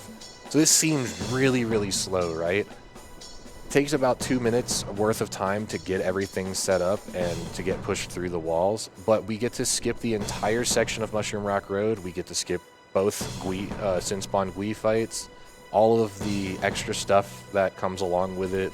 Especially if we were playing this not on the CSR but actual cutscenes, it saves over 20 minutes. like 25 minutes or so. There's one holy grail skip that's still left to find for the cutscene guys, and that's Jose skip, but we still don't think that's actually physically possible. Yeah, that's currently a TAS only. Nice, we got it. So we have managed to make it through the wall of boxes. We are on the other side. So I'll Vermillion's be right going to back. run and touch the load trigger, and it's going to get really confused. As a Trails fan, I'm obligated to say that we got over a barrier. It's a little scary though, because this encounter right here can just easily won't kill go so us, easy even on you like, next not on time. the ambush. So we're still like not in the clear. We gotta be really careful. Yeah, about- we need to hit this screen transition before we're totally safe. So basically what ends up happening is we hit this load trigger, and it puts us on the other side of, or the beginning portions of Jose High Road. And the game says, well, if you're here, then you had to have done all of the stuff in Mushroom Rock Road, right? So it just reloads that map to what would be as soon as you finish Mushroom Rock. Good preempt. I won't go So so easy on you next time. saves such a big chunk of time. The only big issue is it cuts out one very important piece of equipment that we would normally buy in the old route. So at the end of Mushroom Rock Road, a Waka is waiting for us at the command center, and he sells for 10,098 gil an item called Sentry. Sentry is a weapon for Orin that has the initiative skill on it, which guarantees us to never be ambushed as long as he has that equipped and is in our main party. With us not having that, we are very susceptible to ambushes. As you can see, we're not fighting anything at all. Our HP pools are very, very low. So ambushes are super detrimental to us. So we have implemented a lot of risk into the run for the sake of speed, which is good speedrunning in general. In Jose, we have one goal and one goal only, and that is to find the Basilisk and use Lancet with Kimari on it. Kimari Ranso has the skill Lancet, which lets us use it and learn enemy skills. He's kind of basically like our blue mage of our party.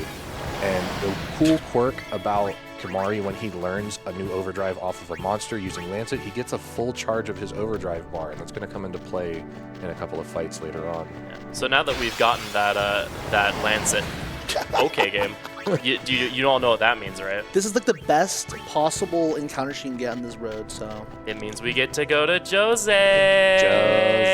The way she says it is way too funny. A fourth one? Another Basilisk encounter, sure, I'll take that. The Basilisks have taken over. I'm pretty sure every road. FF10 runner right now is very angry. Like, why can't that happen in my runs? Give me, that's the best possible Jose High Road I have ever seen in my entire life. So, yeah, Basilisks are very feast or famine in this. If I remember correctly, there's two halves of Jose, and each has its different encounter tables. Yeah. First half of the first half of Jose High Road has encounters from Mushroom Rock Road along with Basilisks. And I think there's only 2 formations that Basilisks can spawn in the first half, and there's only 2 formations in the second half that can.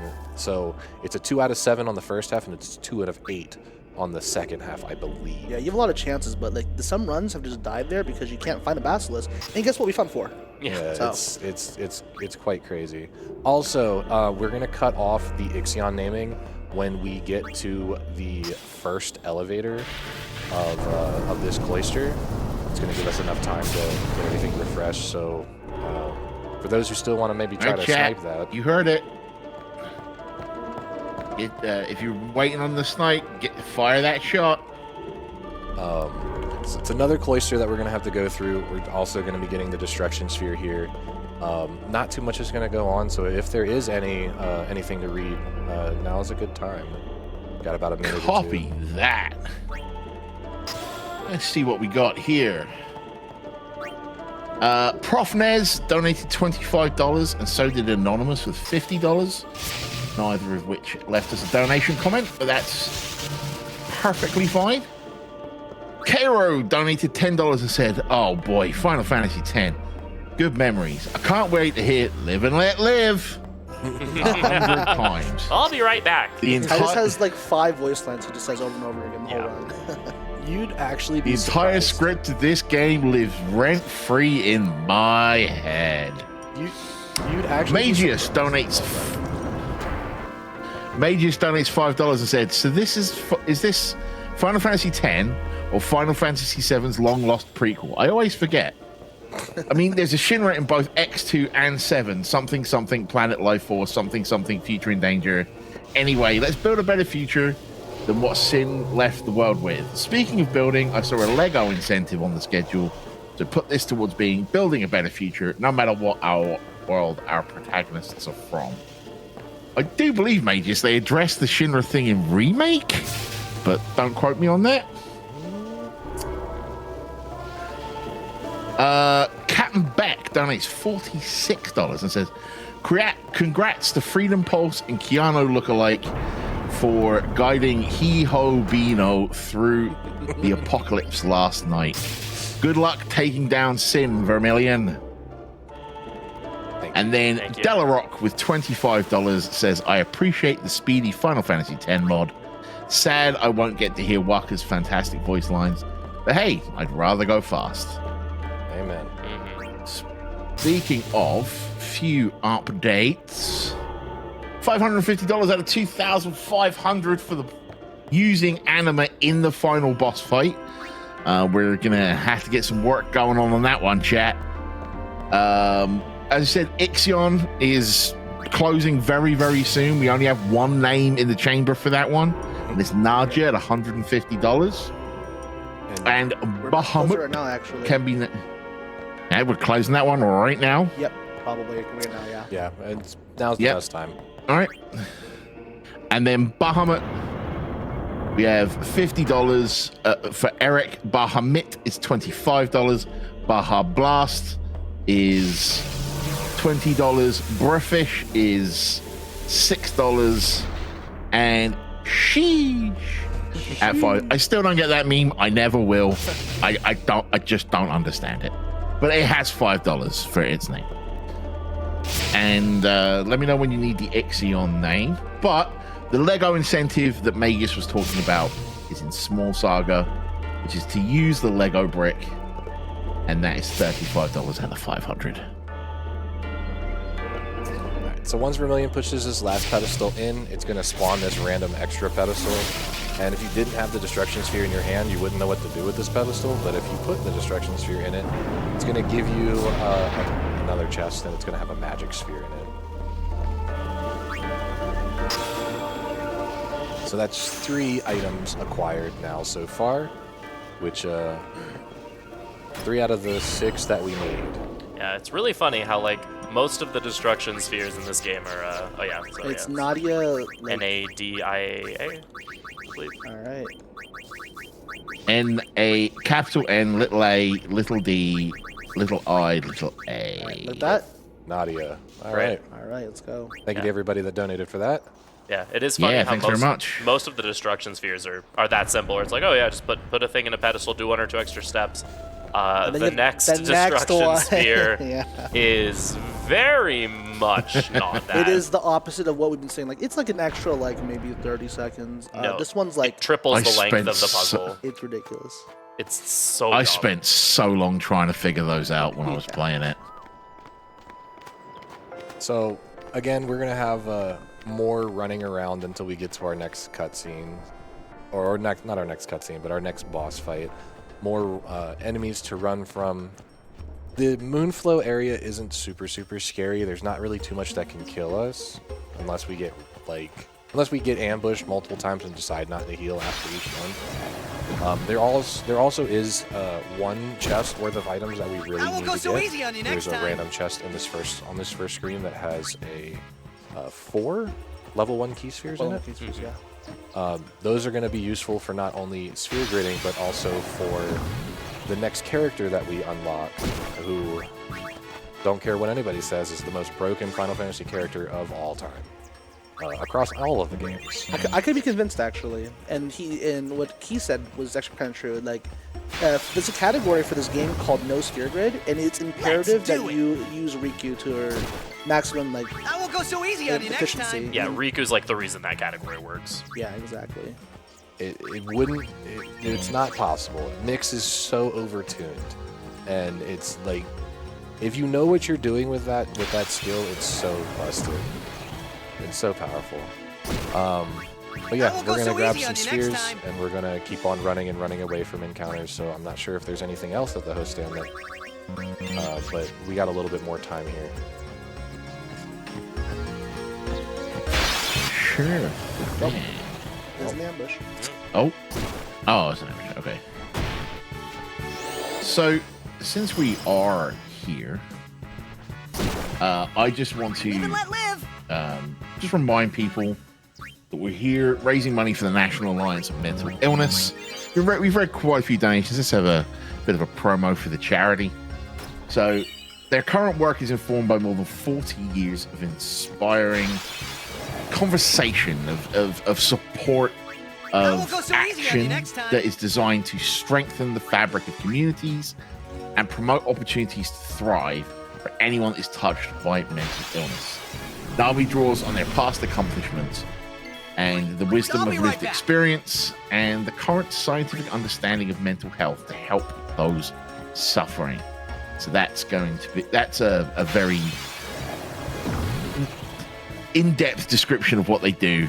And as such, there's a little thing that we would like to pass along, which is that well, I would like to send shout. They're always cool to me, so I want to send shout outs to the people involved in our foreign language restreams. We have a French restream over at twitch.tv/LaFrench restream. We have a Japanese restream over at /Japanese_restream. And for the first time this year, we've been streaming live over on YouTube. Hey to the YouTube audience. We see you. We acknowledge you. You're great. Thank you for hanging out over there on YouTube. And I want to give a big shout out to all of our chat mods as well for helping us keep the chat a safe and sane place to be. All right, so this is the next really big boss. This is the reason why we have Stunning Steel. It's going to be Extractor. So, Also, great boss theme here. oh yeah, the song is really fitting with the boss fight. So we have the weapon Stunning Steel, and for each hit, it's going to be a 50-50 if we're going to get a slow or a not slow. We really want a first turn slow or a second turn slow. So that's another coin flip, just like Blitzball. That's how we roll here. So I'm going to haste Titus immediately. Attack Walker, and then we're going to pray that we get a first turn slow. Let's see. I think you did. You can tell by the amount of turn orders as well. That's the deciding factor here. We did not get a first turn slow, so I'm going to just do it again.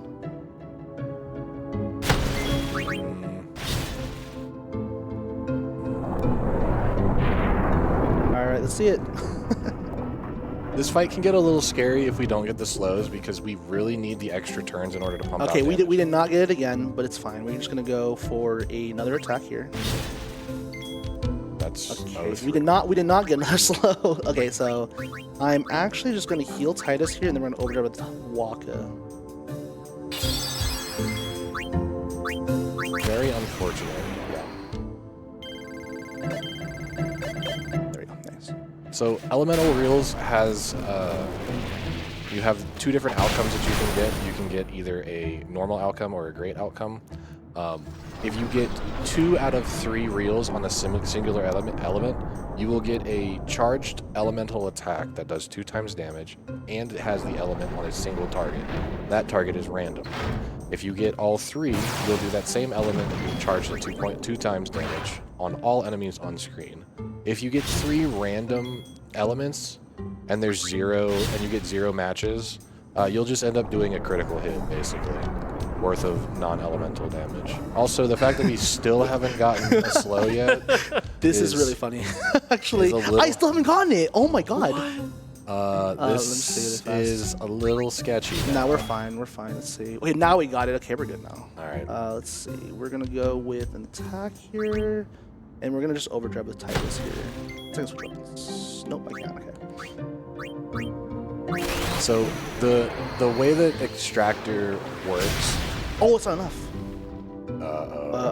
Oh no, that's not. Oh, I was that's kidding. enough, okay. He attacked first. Yeah. So the way that Extractor works, he's going to do Aqua Shooter on a random enemy, and then he's going to alternate after 2 of those, and he's going to rise up.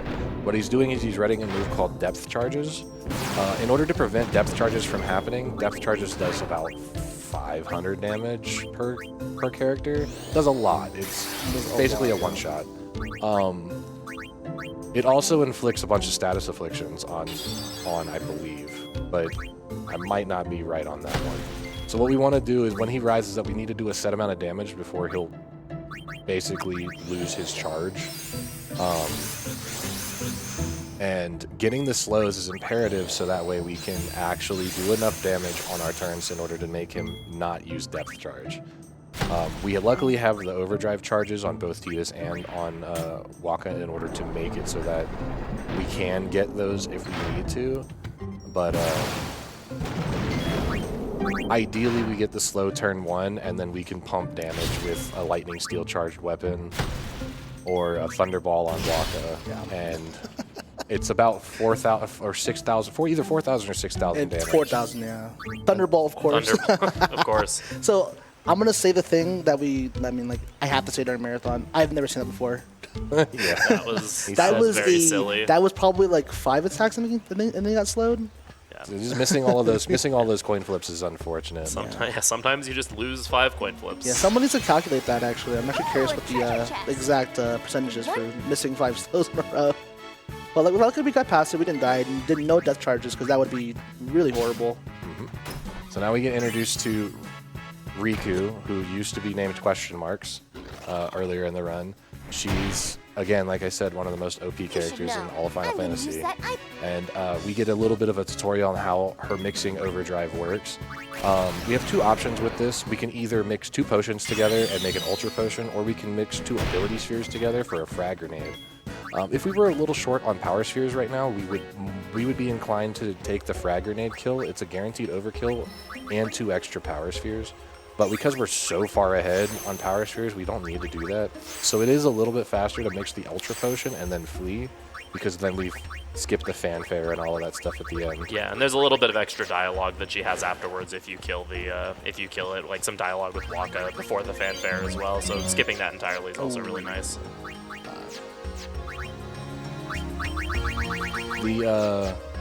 The tutorial wants us to use those 2 bomb cores together to kill that enemy, but that's such a waste because those bomb cores are really, really useful. We're gonna need those for another boss coming up here soon. So another ambush. Really? Luckily, we're getting these ambushes in some not so dangerous areas. I won't go so easy on you The next scariest part of the run is coming up, Yep. Yes. by far. So we're getting all the bad ambushes out of the way first. You know what I mean? Yeah, we have one more area in the game where we're going to have to deal with ambushes before we finally get a tool that lets us completely mitigate getting killed by ambushes. And coincidentally, like they were saying, it's the scariest part of the entire Even run. let live. It used to be okay because you had Sentry, but now that Sentry doesn't exist in the run, it's basically you're just playing with fire. Yeah. And Or lightning is the case. with maybe. lightning, yeah. So there's a very high chance we could die here, and it's completely just not my fault. You know, Yeah. people would actually say, you know, you could have done this, and I'm like, no, pretty sure I was dead. Just get lucky here. Come on. And exactly. Clearly, So- luck is a skill issue. All right, this part of the run is very just a lot of talking. So if the host has anything to say, perfect time. Wonderful. All right, so I get the feeling we have the donation incentive coming up. We're creeping up there.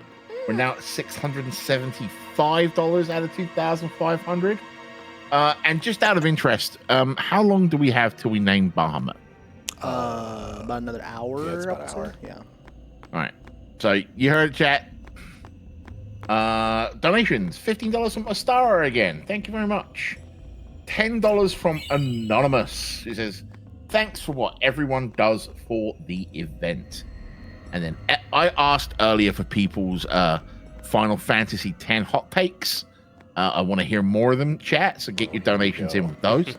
What do you guys? $5 from LLK, aka Jazzaboo, who says, my true Final Fantasy X hot take. There should have been way more scenes of Kamari batting things off of tables and chasing laser pointers.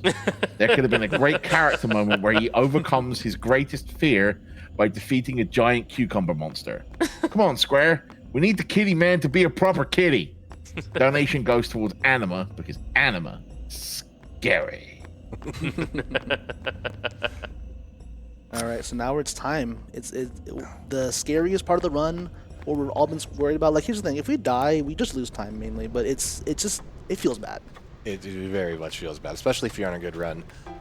So there's Thunder Plains is broken up into 3 sections. I'll be right back. The first area of the map, you average about 6 to 7 encounters before you get to the next load trigger. The middle section is no encounters, and it gets us access to probably one of the best equipment that we can have on Tidus at this point in the game. And then the final area is is 8 encounters on average to get to the end. So 12.5% chance each time for an ambush. It's very likely that we'll end up with at least one. It's just which one do we get? Yeah, there's the one we just don't want to see at all is the one with the dragon-looking monster. I think it's called a Krasik. It's called, I think it's Lamashtu. Lamashtu. This guy right here. Yeah, Lamashtu. The one in the middle. You don't want to see him. He has an AOE damage of skill. It's a breath skill. It does about 900 damage. Yeah, so if on that everybody. happens, everyone's just dead. And then Orin, he can live, but he just dies after. Yeah, even though Orin has a pretty hefty HP pool, his agility is so low. Yeah. So he's probably not living through the other enemies' attacks. And if he does live through them, then you still have to roll. You have to roll your 3 out of 4 to escape manually in order to survive. So it's very detrimental if it happens. We have like one more encounter left here. Let's spray. Hey, you only have like 198 lightning bolts to dodge now. Never mind, 0 more encounters. Okay, we're just lucky. there you go. I was gonna say my hot take for Final Fantasy X is that Lightning Dodger is easy. Yeah, if you know the Okay. setup for it, it's fine. It's free. Mine, and I don't know how much of a hot take this is that FF10 has the best battle system in the series, and it's not even close. Oh, okay, I like that. Ooh. Oh no. Okay, so we got that item right there, very important. We're gonna bring Riku in. All I'm right. trying to think what my hot take in this game is. Maybe Thunderplane's song is like a top 5 song. I don't know. It's good. I don't say that. I wouldn't think that's a hot take. Yeah. I think that's just true. Yeah. It's a banger. Please don't make it rumble. So we have a small little goal that we need to achieve here in this on the 3rd screen of Thunderplanes, while also just trying really hard to not die. There's an enemy on this side that's exclusive called the Iron Giant. He has 2 roles that we want to do. We have Riku in the party now because we want to be able to steal from the Iron Giant. When you steal from him, he gives you a light curtain, which is an item cast protect. We're going to need that again for a setup for another boss. If we don't get it, there are backups, so it's not a big deal. We also have a secondary feature or a secondary thing that we want to get from that Iron Giant. He has a quirk in his AI where he will always attack whatever character in your party that has the lowest HP total. Let's just get out of here. So we want Riku to get hit, so that way we can charge her overdrive. Yeah. What the sad side effect of Riku being just the absolute most broken character in the game is that that means we need her overdrive, which means that there is a good number of times where we're just gonna be doing that and just sacrificing Riku to whatever enemy we can that hits really hard. It's unfortunate that we got the Iron Giant on an ambush because we really do want to steal first before we get hit. But you know, we still got the overdrive charge. The way that the overdrive works is there's different modes that each character can be set to. All characters are default to what's called Stoic, which means they charge overdrive based on damage that they take. And the formula basically has something to do with their max HP versus the amount of damage that they've taken, and it calculates and gives you this much bar. So because Riku has such a low HP pool, if she gets hit by a good amount of damage, she's gonna charge pretty well. Why not? Yeah. Why not go for the Petrify Grenade, I Yeah, guess? I like the Petra Grenade. We didn't get the Iron Giant that we were able to steal from, so we're going to have to do different strats for that fight, but it's not a huge deal. Yeah. It's It's a little scary. It's a little scarier, but it's not that much of a time loss. Yeah. The big issue is that the light curtain is guaranteed to make it so that Tidus survives, whereas the next thing that we do has a chance to completely fail. So if it fails, then it gets real scary. Yeah, here as we're going through Macalania Forest, we're actually looking for 2 specific enemies. The first one was those water elements, because we can steal fish scales from them. The second is we're looking for these Chimera enemies, so we can steal Antarctic winds. And those are needed because the next coming boss up, Spheromorph, will randomize their elemental weakness, and we really want to have access to all 4 elements of throwable items. We picked up some lightning marbles while we were in Guado Salam. We have bomb cores from the Riku tutorial, and we just got those fish scales, which is the water element. Now we just need the ice one, and so we really want to, just in case. Ideally we don't need to have all 4, but it's, you know, you could just roll bad and suddenly you have to reshuffle the enemy's weakness, and it just takes a long time. So we'd just rather see a Chimera and get the steal. Exactly. In other news, though, we did manage to make it through Thunder Plains without dying, so that's also great. That's always very, big. very big, yeah. Macalania Woods has a special side effect to being here. Not entirely sure why. I'll be right Nobody back. actually knows the answer to this, but you can't get ambushed or get preemptives here. It's just kind of a thing. So there's our Chimera. As long as we don't get trolled. Yeah, Alright, so we have all of our elements. We no longer need Riku in the party. Well, no, we do, because she needs a little bit more overdrive charge. Yeah. So we're not at risk anymore in Macalania Woods of getting ambushed and just straight dying. The only thing that we can do here is just lose time, because there are some very fast enemies. Those Hornets are pretty fast. The Zyphos, this guy is quite fast, so they can just lose us time. I won't go so easy on you next time. We would really like them, because they're so fast, to actually hit Riku so she gets a little bit of charge, but if we have to force it, we can force it easy. Yeah. Let's do it. I won't go so easy on you next time. So we got a few more encounters that we have to get to, and then we get to the safety item that we've been looking forward to so much. It's going to make it so that we don't care about ambushes or anything like that anymore.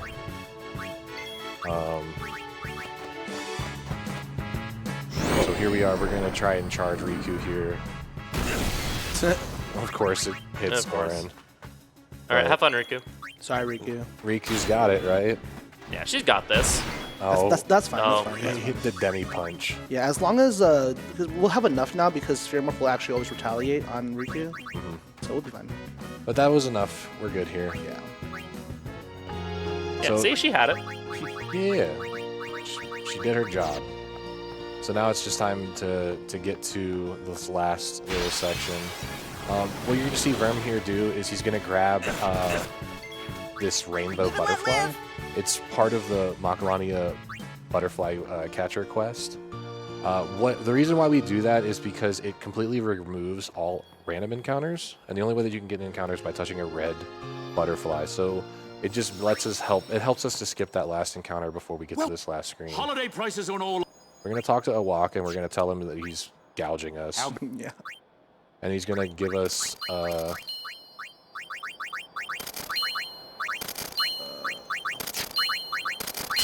Sonic Steel and a Shivering Blade for a relatively good price. Sonic Steel has First Strike on it, which means it doesn't matter if you get ambushed or preemptive. It matters not. If you have that equipped and you are in the party, you're going first. The only time that the agility rolls and all that stuff matters is if multiple people have that same equipped. So here we're fighting music. Sphere Morph. Also, banger, Oh yeah, fantastic music. Yes. banger track again. We need to get a certain amount of AP on certain enemy or certain characters. We're gonna throw a grenade here to check what affinity he is. Rain Marble. So because he's cast water, we need to use lightning. We're gonna mix lightning with an HP sphere, and we're gonna watch the magic happen. Is this the normal damage? Yeah, you know, Yeah. just a bit of damage. Just a casual 9 casts of Thundara at 1,350 damage on average each. Yeah, this is why she's in the running for best Final Fantasy character, because that overdrive lets you do wild stuff just like that. Yeah. And that's not even the best thing that it can do. That's just Exactly. it. We'll see this a couple times to just absolutely destroy the next few bosses, but that's not even the beginning of how just completely overpowered that is. What is with all the thunder drops? I know, right? When I don't need it anymore. It's taunting us. So Verm's going to do a little bit of sphere gridding here. This is all those spheres that we've been picking up is where we get to see where we're going to use them. We're going to give a little bit of agility to Riku just to make it so that she gets enough turns. We're going to move Kimahri around here. We're going to use those level 1 key spheres that we picked up earlier and teach Kimahri use and steal, so he's also going to have access to those overpowered skills. And that's going to do it for for this section of gridding. We're going to set our formation very specifically, and we have another boss fight immediately after this that we're going to have to fight. Crawler is relatively easy. It's going to look a little scary, but everything is 100% in control. We're going to use Crawler to recharge Riku's overdrive and basically do the exact same thing to him that we did to Spearmorph. But we also have to do a little bit of damage first and make sure that we get the correct characters in the party so that way they gain their AP. AP distributions in this game, it's not something I don't think we touched on. As long as a character has done one action during a battle and isn't KO'd at the end of it, will gain the AP for that fight. So we're going to bring Riku in. We're going to take care of this ad called the Negator. It's impossible. It's impossible to get a high roll over here. It's possible to one-shot it, but it never happens. Yeah, it has 1,000 HP, and so you have to really high roll that Lightning Marble. Lightning Marbles on average on this, I think, does about 975 to 1025. Something like that. So we're going to throw another Lightning Marble on Crawler. After the Negator's gone, he's going to always counterattack and say goodbye, Riku. Hi, Riku. Lulu's going to wake her back up, and then Kamari's going to throw a Lightning Marble. And then Kamari's going to get punched. By Kamari. So we want to kill before Mana Beam happens. And so we're going to throw another Lightning Marble with Riku to get the rest of her charge. Bye, Riku. Swap Lulu out for Yuna. Use a Mega Phoenix here.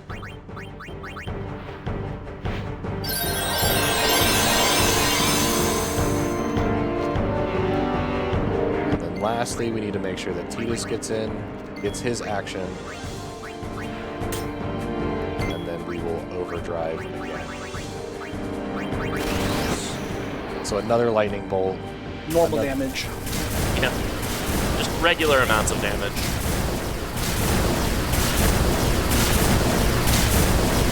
Again, 9 casts of around 1,400 damage is, at this stage in the game, is very silly. It's very funny It's to very, see. very silly. Because like before, Ty was doing like 400 damage maybe per hit, but now it's like we're getting all this damage. So I have a long sphere grid to do. If the host has anything to say, we're just kind of gridding here. So Yeah, we'll explain what we're doing once the grid's done.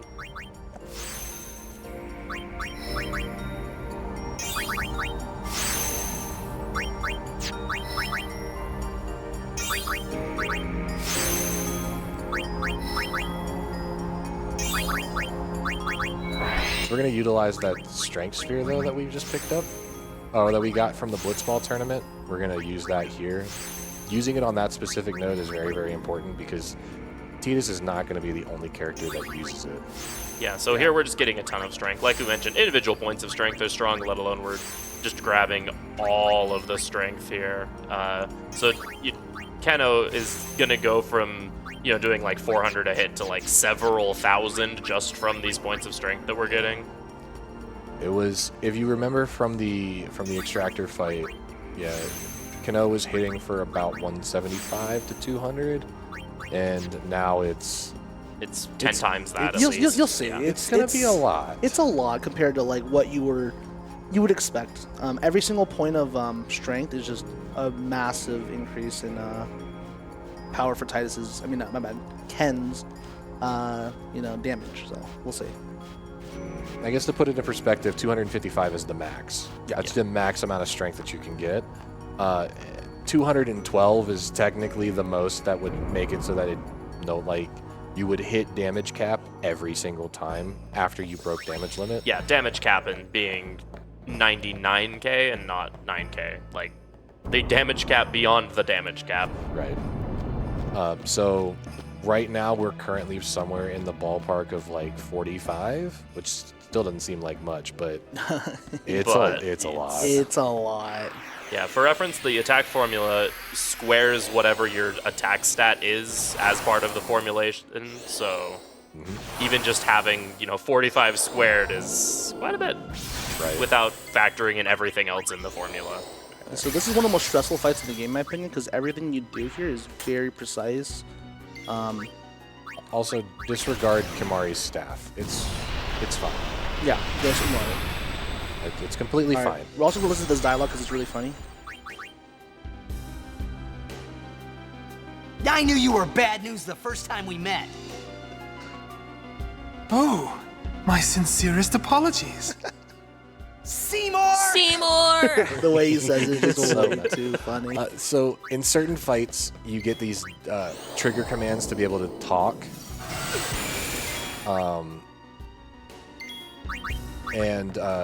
In this situation, if Tidus talks to Seymour, he gets a plus 10 boost to his strength, which again is a lot. Massive. As you can see, he did 4,200 damage to Seymour there with that one hit, and now we get Anima. Yeah, so Seymour, after we hit him once, is like, "Mom, they're bullying me," and summons his mom to fight us. Anima does a rotation of 2 actions. She's going to use Boost, and then she's going to use Pain. Boost makes it so that she does a little bit of overdrive charge and takes 1.5 times damage. And then Pain is her unique skill, which casts instant death on whoever they hit. This is targeting Orin right now. Orin has a 1 in 255 to survive this attack, but does not. It doesn't matter if he dies or not. It's completely fine. Silence Grenades times 3 is really, really good. We want Riku and we want Tidus out here, so a nice crit. That's Nice. pretty much guaranteeing us the win as long as we don't miss Twice. twice. Aw. Unfortunate, didn't get the double steal, but bam, Nice. there's the damage. We have one last thing that we're gonna do where Seymour is queued up right now. He has his AI quirk is basically he's gonna rotate through all of his elemental skills, and he's going to use multi of that element. So he's going to go Blizzard, Thunder, Fire, and Water. He's going to continuously do that. We want to get to the Thunders. We want him to cast Blizzara and then be queued up for Thundara when he gets into Phase 3. There's his rare drop there is a attribute sphere? Special Or sphere. special sphere, which just lets you basically unlock any node in the grid. It's a rare drop. It's a 1 in 8, but if you get it, it allows us to save a couple minutes on a pickup later that we're doing for the route to make Anima work. Yeah, that's Yeah, you were just powering up Ken even more. And if you want to see someone effectively use Anima, unlike Seymour just did, we want to see our boys fight the final boss with Anima. We're at $700 out of $2,500. Yes, please get those donations in because we would love to showcase fighting BFA with Anima. It's a really cool looking fight if you do it. And we have to do a good bit of extra gridding, so we really want to make that show that off the best we can for y'all. Yeah, it's really cool. So this is the cloister we were talking about. So this cloister by itself is not really that bad. It's not that long, but the problem is when you go for the destruction sphere, you gotta do the whole entire thing again, and it's longer. Yeah. Yeah, you have to do the entire puzzle twice and the second time with a bunch of extra steps to make the destruction sphere work. It's really obnoxious. Oh, extremely, yeah. Considering, like we said, every other destruction sphere in the game minus the final one is just like, oh yeah, do like one extra thing and you're good. Yeah, and then it's funny because the next one, Bevella Trial, just gives it to you. It's like, yeah, you can't come back anyway, so we'll give you the destruction sphere. Yeah, the destruction sphere is just part of the puzzle solution. There is a bonus item in the Bevelle Trials that you can get. It's the Knight's Lance for Kimari. It gives plus 20, plus 15, and plus 10 It's magic. Yeah, it's a pretty good spear, but like, It's really good if you have a magic build for Kimari, but it's not the destruction sphere Yeah. item. The destruction sphere item, I think, is just the HP sphere. it's just the HP sphere. Yeah, that's it. And you have to pick it up in order to even like. Yeah, the game doesn't let you walk past the chest. You have to grab it. Yeah. So that's the first part done. So the second part right here, we have to reset the room up here with that little button there, which is the bane of every runner's existence because everyone stepped on it at least once. and then you gotta do the whole thing again, or When you cry. don't, yeah, you've always hit it when you don't want to hit it. Exactly. And this time we want to hit it. Also, have you ever pushed that pedestal down without taking that Macalania sphere out? I have. I did. That's what I used to do. Because I didn't know how to do this correctly. If you don't take that Mechalink sphere out of that pedestal before you push it down, it just yeets the destruction sphere into the void. It's really funny. And then you're just like, It's like, what am I doing? What am I doing now? I don't know what to do now. Alright, so we're just gonna grab the destruction sphere and just put it downstairs and finish that really fast. But that basically we have to do the whole entire puzzle we just did again. Yeah, because here we solved the destruction sphere, but we reset the whole puzzle to do this. Yeah.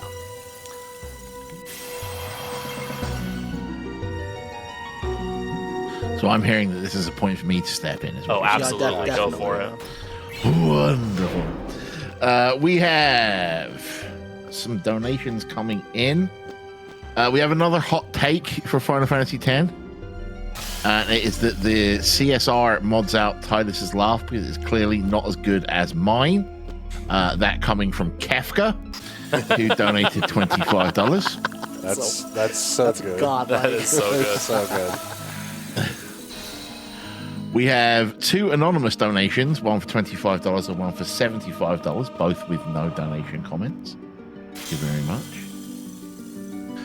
We have, going all the way back to much earlier in the run, $10 from Rooster, who says, I think he was at +8 and the last hit was -7.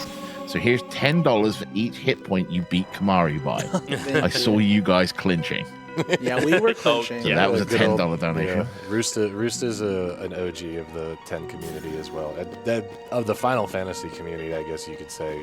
He's run so many different different Final Fantasy games. Helped out so much with routing of this one. It's been he's one of the OGs for sure. Yeah, this game has been ran for so long. There's just so many different eras of this game. You know, it's really cool to see. We got $25 from Bodcap, who says, here's $1 for every speed sphere you're going to get in Kilika. Good luck. Here's to a scrum-diddly-umptious run. Try not to get too outskilled in the Thunder Plains. Thanks, It's Bodcap. 100% a skill issue. Yeah, Bodcap is a very good runner of this game as well. And we just meme about the word scrumdiddlyumptious in my chat a lot. It's really funny. All right, so this part I'm gonna focus. I thought he was just donating it to hear me say it. I mean, it could have been both. Scrum-diddly-umptious. All right, so here you're going to see Verm very specifically hugging this wall. He's actually looking at the map to get the indicator of where he's moving rather than looking at where we're actually moving. Because you can outspeed these Guado that are chasing after you, but it's pretty precise. And there is kind of an obnoxious bug with the cutscene remover where if you do get into a fight with these soldiers and then they summon a very specific type of enemy, thankfully we avoided it, then the game just crashes. So fortunately we were able to we had good enough movement that we were able to get out without a single encounter, which is very nice. This is only possible because of the buffs that they gave to the HD version of this game. They increased movement speed by quite a bit. That's for by the way. Okay. Yeah. That's actually going to be all that we need. How much am I right now? 18. You are at 20. Okay, perfect. Great. But the HD version buffed Tidus's running speed by quite a won't go bit so in easy on comparison you to next the PS2 version. So being able to skip all of those encounters on that bridge is only, like I said, possible because of that. If we were playing on the PS2 version, you would average 2, guaranteed pretty much. Yeah. It's also why some people think that the HD version has a higher encounter rate than the original one. It doesn't, just because you're moving faster than the time between encounters is less. Alright. But the encounter rate itself is the exact same. Yeah, encounters are generated based on the amount of distance you've covered, not the amount of time between your steps. Yeah. So again, another very scripted fight. We are going to take out one of these ads, because if you take out both ads, they cast both Shell and Protect. We only really care about Shell because we're going to be working with physical damage. Because we didn't get the light curtain, we're going to use Power Break here. It's going to reduce Wendigo's strength by just a little bit, and it's just enough to keep Kano alive through one hit. We need to make sure that he stays at max HP just in case he gets hit again. So we're going to continuously hit with Kano. And we're going to really hope that that Guado does not hit Kano with Blizzara at all. Oh, that's a good dodge. Oh, that's really funny, actually. And a good crit. Yeah. We also still do need to make sure that Yuna and Riku both, well, not really Riku. It's really Lulu and Yuna get AP from this fight. So we need to make sure that they get in and they get an action before... There we go. Solid. Wendigo being down is really good, so we're just going to make sure that Yuna defends guards here. And you walk XP as well. Actually. Oh yeah, Waka does need EXP for shenanigans. Alright, there we go, we're good. So now that everybody's gotten their action, we'll just end the fight and we'll move on. Yeah, you notice we actually stole from that Guado. There's a chance that when the Wendigo gets to low health that it will, as a reaction, use an auto potion, but if you just steal the potion, then it can't do that. Which is funny, because they'll use auto potion multiple times, but if you steal one potion from them, they like, oh no, we don't have any left. Yeah. It's very funny. So more cutscene triggers, and now we're just magically, you know, singing the Hymn of the Faith in the desert. Here's a forced encounter with a zoo, and we're all by ourselves. There's nobody around us. I mean, hey, anytime I sing the Hymn of the Faith, when I'm at home, it's in the desert, so I can relate. Need some. Dang. He did it. It's the best place to sing the Hymn of the Faith. It's fair. So here, there's a random amount of turns that need to go past before Thundara gets cast by Lulu, which is also really funny because she doesn't have know it. She actually doesn't have it. The game actually just thinks that there's no way that you're all the way here and don't have this skill. Because she cast it once and then you just like, wait, where did that come from? You don't know how to do that. So we're in Beacano. Beacano, we have like 3 tasks that we need to accomplish. Number 1, we need to get to the end of it, obviously, as quickly as possible. Number 2, we need to find all of our friends because they're scattered about the desert. And number 3, we need to acquire some throwable items. So what we're going to classify as throwable items are Tier 2 grenades. Tier 2 grenades are things like silence grenades, sleeping powders, smoke bombs. They're basically damage-dealing grenades that also inflict status behind them. We need 6 of them for an upcoming gauntlet of fights. 2 of them really need to be sleeping powders. When we stole from Anima, we got 3 silence grenades, and we used one of them to get a couple of extra speed spheres, so now we're down to 2. So hopefully we find some. If we find any of the sand wolves, those are the ones that we can steal sleeping powders from. We can steal upwards of 3 from them on a rare or 2 on a normal. The Alcalones, the small blackbirds, they give us 1 smoke bomb per steal, and then if we find a zoo, the big bird, we can steal and get 3 per steal. We need some combination, like we said, of 6, preferably 2 of them being the sleeping powders, but there are ways around it if we don't get them. There's also ways around it if we don't get any more throwables. We can make do with 2. It's going to be a little slow. Yeah, we'd really rather not, but it's workable. Thankfully, this walk is quite long, so there's plenty of opportunities to get encounters. those. There's approximately 5 encounters on this screen and 2 on the next one. There's the wolf and the bird. Isn't there an easier way? So we're gonna utilize Kimari here since he also has the steal ability to steal those sleeping powders. We're gonna take a little bit of damage here, which is completely fine, and we're gonna steal again. Couldn't get anything, but Live and let live. 4. We see 1 more steal. We're good. 1 more.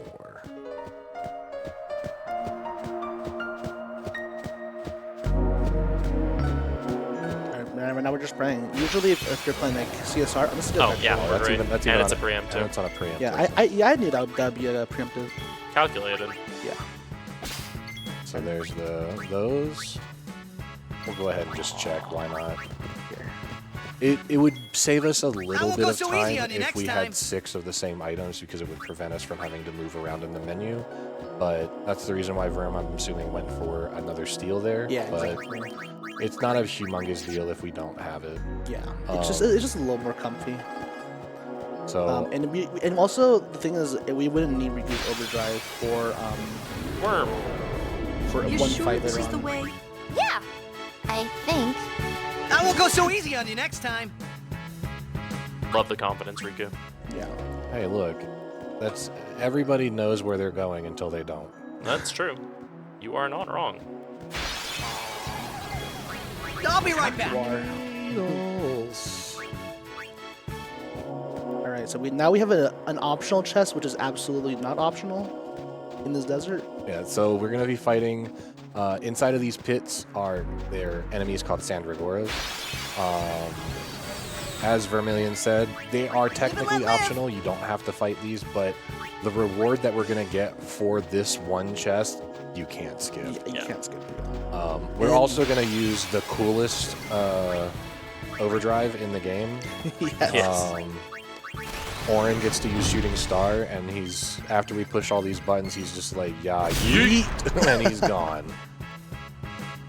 It's the funniest thing to see in the game, actually. It does massive damage if it can't. So it casts Eject, which is just getting thrown from the map, and is an insta kill. But if it doesn't, if the enemy is immune to eject, it just does pretty massive damage. Right. Yeah. We're also going to do a very minor skip here. It saves us from having to fight this next Sandragora. If we stand in a one specific spot, again with NPCs pushing Tidus through things, it stops letting things that would normally block our paths from working. And since Riku is behind us, if we get to a specific spot, she's like, oh, we found home, so she wants to run through. And just happens to push us right through that fight, and we don't have to worry about it. Yeah. So all is not well at the home of the Albed. It's kind of on fire and stuff, which, I mean, we've never been here before. Who knows? This could just be its natural state. But we are being attacked, so probably not. All of that extra strength as well that we've put on Tidus, as you can see, he's just one-shotting everything. So we're going to cast Haste. We also want to give a little bit of extra AP to Lulu because we're going to need to move her around in the sphere grid.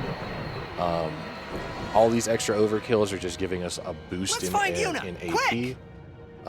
We want Lulu to be around 30, I think it's 37 or 38. For this route, it's 40, actually. So 40 30, AP. Yeah. So she's at, I think I saw 37 right now. 38. Yeah, so she'll probably have to guard against Natus. Yeah, that's fine. It doesn't take that much time.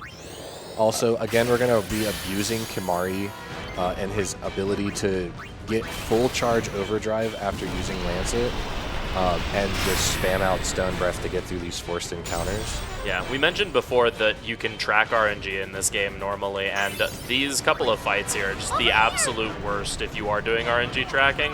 Because a lot of the way the RNG works is it actually depends on like who kills what enemy in what order. And believe it or not, those enemies that you use Stone Breath on don't actually die at the same time. They die like very slightly staggered from each other, and it can be hard to tell which, but you do have to actually tell which one is dying first, which... Yeah, it's really hard. So like when you're like doing tracking, you have to like always like check like which order it was, because you'll see the drops, and you'll be like, okay, what drop is this? Also, this fight right here is particularly scary because if we get ambushed, usually we wouldn't care that much, but we would only have one turn with Tidus instead of two. So Kimari would actually be kind of in a weird spot where he can't Stone Breath after Lancetting. Yeah, and you have to survive the attacks from the enemies and just hope that no one dies. And it's really hard to live sometimes. Yeah, we don't exactly have very much HP if you haven't noticed on much of our party, so... Yep. All right, so coming up next, another side effect of the CSR, the camera isn't gonna, the camera's gonna make it a little bit motion sicky, I guess. You're gonna have this constant camera shake for the next little bit, so apologies if it makes it a little sensitive to people. But we're gonna be running around in the airship and hitting some story triggers, and we're about to fight arguably the biggest noob killer of new runners of this route 100%. ever. Oh, yeah. Absolutely, yeah. It's a very scary fight in general. Just like something about it, just it exudes. Because the problem is you have an autosave on the boss, so if you mess up somewhere, like you're doing grid correctly, like your run just dead. Yep. For those who have been familiar with the new route and all that stuff, The notes that were written at the very beginning of the very first page says, hey, make sure you read every single line of these notes, otherwise you'll make a mistake. And this is the reason why. There's one line during the script of this fight where you have to either or, depending on what happens, and still make sure you do the actions correctly. So what we're going to do here is we're going to haste ourselves, and then we are going to use cheer one time. We have to check turn order immediately afterwards. If Tidus goes next, we have to do a equipment swap. If Riku goes, we're going to mix a map and a luck sphere together for Miracle Drink. Miracle Drink makes it so that everybody that's on the party, on the field, is 100% crit rate. So as you can see, Tidus is doing a good amount of damage. We need to attack 2 times and then use cheer again, otherwise turn order does not work out well. Tidus getting hit there is completely fine. It actually lets us get a steal off with Riku. We're going to need 2 water gems or 2 fire gems or some combination of those 2. We actually need 3. We need 3 for this, excuse me, Yes. I'm sorry. Yeah, for Anima, yeah. Normally you would only need 2, but because the fight, we have to do a fight to get anima, and that fight we will need a gem for. Otherwise we can't win the fight. So that's Evray. Like I said, it looks really easy, but we make one small mistake, and And you just die, and then you're stuck there unless you safety save. exactly. So here we're going to be going through the gauntlet of the Bavel guards. This is the encounter where we needed 2 or the 6 throwable items. There's 5 total waves of encounters that we're going to be fighting here. Waves 1 and waves 2 we can just attack with Tidus and it's not too bad. Waves 2 and waves 4 we're going to have 2 of the fire guys and 1 of the robots. The fire guys cast AoE fire damage, so we want to use those sleeping powders in order to put them to sleep, and so that they skip their turn. Yeah, because their flamethrower attack will just absolutely destroy the party. They do a lot of damage. It's also a rather slow animation as well. Thankfully, 2 grenades is enough to take out that fight, plus the attack from Keno on the robot. So, like I said, wave 1 and wave 3 the same exact thing. Wave 2 and wave 4 are the same exact thing. Wave 5 is going to be 2 of the single target soldiers, so the green and white soldiers, and a different robot than the one that we've been fighting. Still the same, pretty much the same strategy to get through those fights, but we've now gotten enough AP on Lulu, so we don't need her in the party anymore. So Tidus is going to attack the kick robot twice. Riku's going to use one of those sleeping powders to put the fire guys to sleep. As you can see, they lose both of their turns. And then Kamari can finish them off with another throwable. Alright. And lastly, wave 5.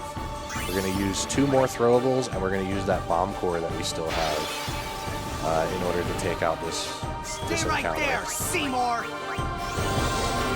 So haste on Riku. Now she's really, really fast, and we're going to just start chucking stuff. Also, I'd just like to shout out the haste animations in this game. In this game, they decided that whenever you haste or slow a character, they actually affect their just passive idle stance, either make it faster or make it slower. And so a lot of characters, when they're hasted, look very, very funny. Yep. I do remember seeing a TikTok somewhere Exactly, of the one guy that just Mimicked all of It's this. so funny. It's so It's good. so funny. All right, well, guys, I think this is the most infamous part of the run. So if the if the host has anything they want to say, we have about 5 minutes, and we're also going to close the Bahamut incentive relatively soon as well. All right. So, any snipers out there, get your snipes in for Bahamut. And let's get some reading. $5 from Tempest Mask 1000. You said 5 may be half of 10. It really does take 2 to tango, my friends. And that's how many Final Fantasy X games there are. That said, even if we can't reach that anima incentive for BFA, you might better believe we've got to try, because at the very least, We're doing it for Nami. If you're all with me on this chat, audience members, and even all you cozy lurker pals too, let's summon us a $5 dono train for 2 hours and 15 minutes on the timer. It'll be our true blitz ace, if you will. And no matter what happens, you've made this gamer proud. Quick shout out to James Arnold Taylor, who I had the chance to meet at a con 5 years ago, and one more to Bob. Much love, friendo. Much love, Tempest Mask. Thank you. $11.10 from Fur It Skin, who says, Final Fantasy X hot take. Killing Sin dooms the plane. Without the Aeons to make new summoners, there is no one left to perform the sending. Without the sending, the number of fiends will increase along with the strength of the fiends. With more and stronger feats about, more people will die due to the fiend encounters. This will increase the death at the hands of fiends, and having no one to send them will form a spiral of fiends growing ever more powerful until they are strong enough to start attacking towns. So what you're saying is it creates kaiju. We have $15. He says, there's sand on my boots. And that is also from Kefka. Delta donates $5. Says, I'm really enjoying this run, showcasing the adventures of Knopf, star player of the Xanakund Aves. Thank you, runners, Limit Break, and Nami for everything you do. Quick donation update, since we are getting close to Bahamut's break. We have $100 for Bahaha to be Bahamut's name. That's a good one. That's good. $50 for Eric, $30 for Baha Blast, $25 for Bahamut, Brurfish for $6, and She for $5. If you are looking to snipe any of those or to add a new one, get your donations in right now.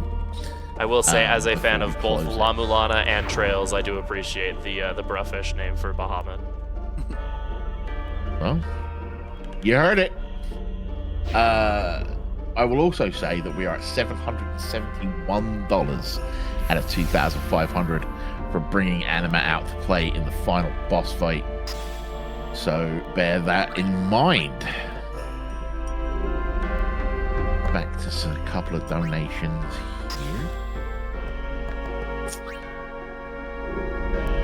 $25 from Komori, who says, I've had a really terrible week mentally. This marathon has kept me together, mostly. Feeling somewhat better today. I've just got to keep moving forward. That's awesome. We believe in you, Komori. Keep it going. $25 from Anonymous that just says, GL. So, good luck. Magma Fish, and that is fish, F-E-E-S-H. Magma Fish donates $25 with no comment. Thank you very much. And then we have $30 from Austin. He says, I can't not donate during Final Fantasy X. Let's see, Anima.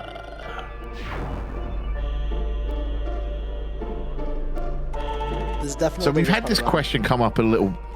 So we've had this question come up a couple of times in chat. Now that we're about 2 hours in, we've had some people join since the beginning of the run. What does true RNG mean? Yeah, so this category used to be called RNG Fix. Essentially what it is this game, the way the RNG works in this game is it's seeded pretty early. It's seeded when you launch the game, and there's only so many seeds, so you can actually, when you're doing a normal run of the game, you could be able to track and perfectly manipulate RNG throughout the entire run, because RNG is very reactive. So if you do the same things, you'll get the same results if you know what to look for. And so this mod basically aims to remove that. So it has the RNG seed being shuffled constantly. That way there's no way that we can predict the RNG, therefore it is truly random. As opposed to having a deterministic set of results that we can go for. All right, I'm very happy that, Bob, you're able to talk to this whole entire section, because as much as I love this game, and I know you guys love this game too, we absolutely hate this section. I know you like the section. I love Bavel Trials. It's like, it's the calm before the storm. It was always the calm before the storm for me. Like, I was. comms in Final Fantasy It is VII. the storm. It is the storm. No, so like, when I started running the PC version, I was before cutscene remover, so I was used to 9 hours of grinding this game. And so like all of the stressful stuff that led up to this point, I just had 6 minutes to just calmly work my way through this nice, easy puzzle. And then you could take a shower afterwards. Exactly. Yeah, yep.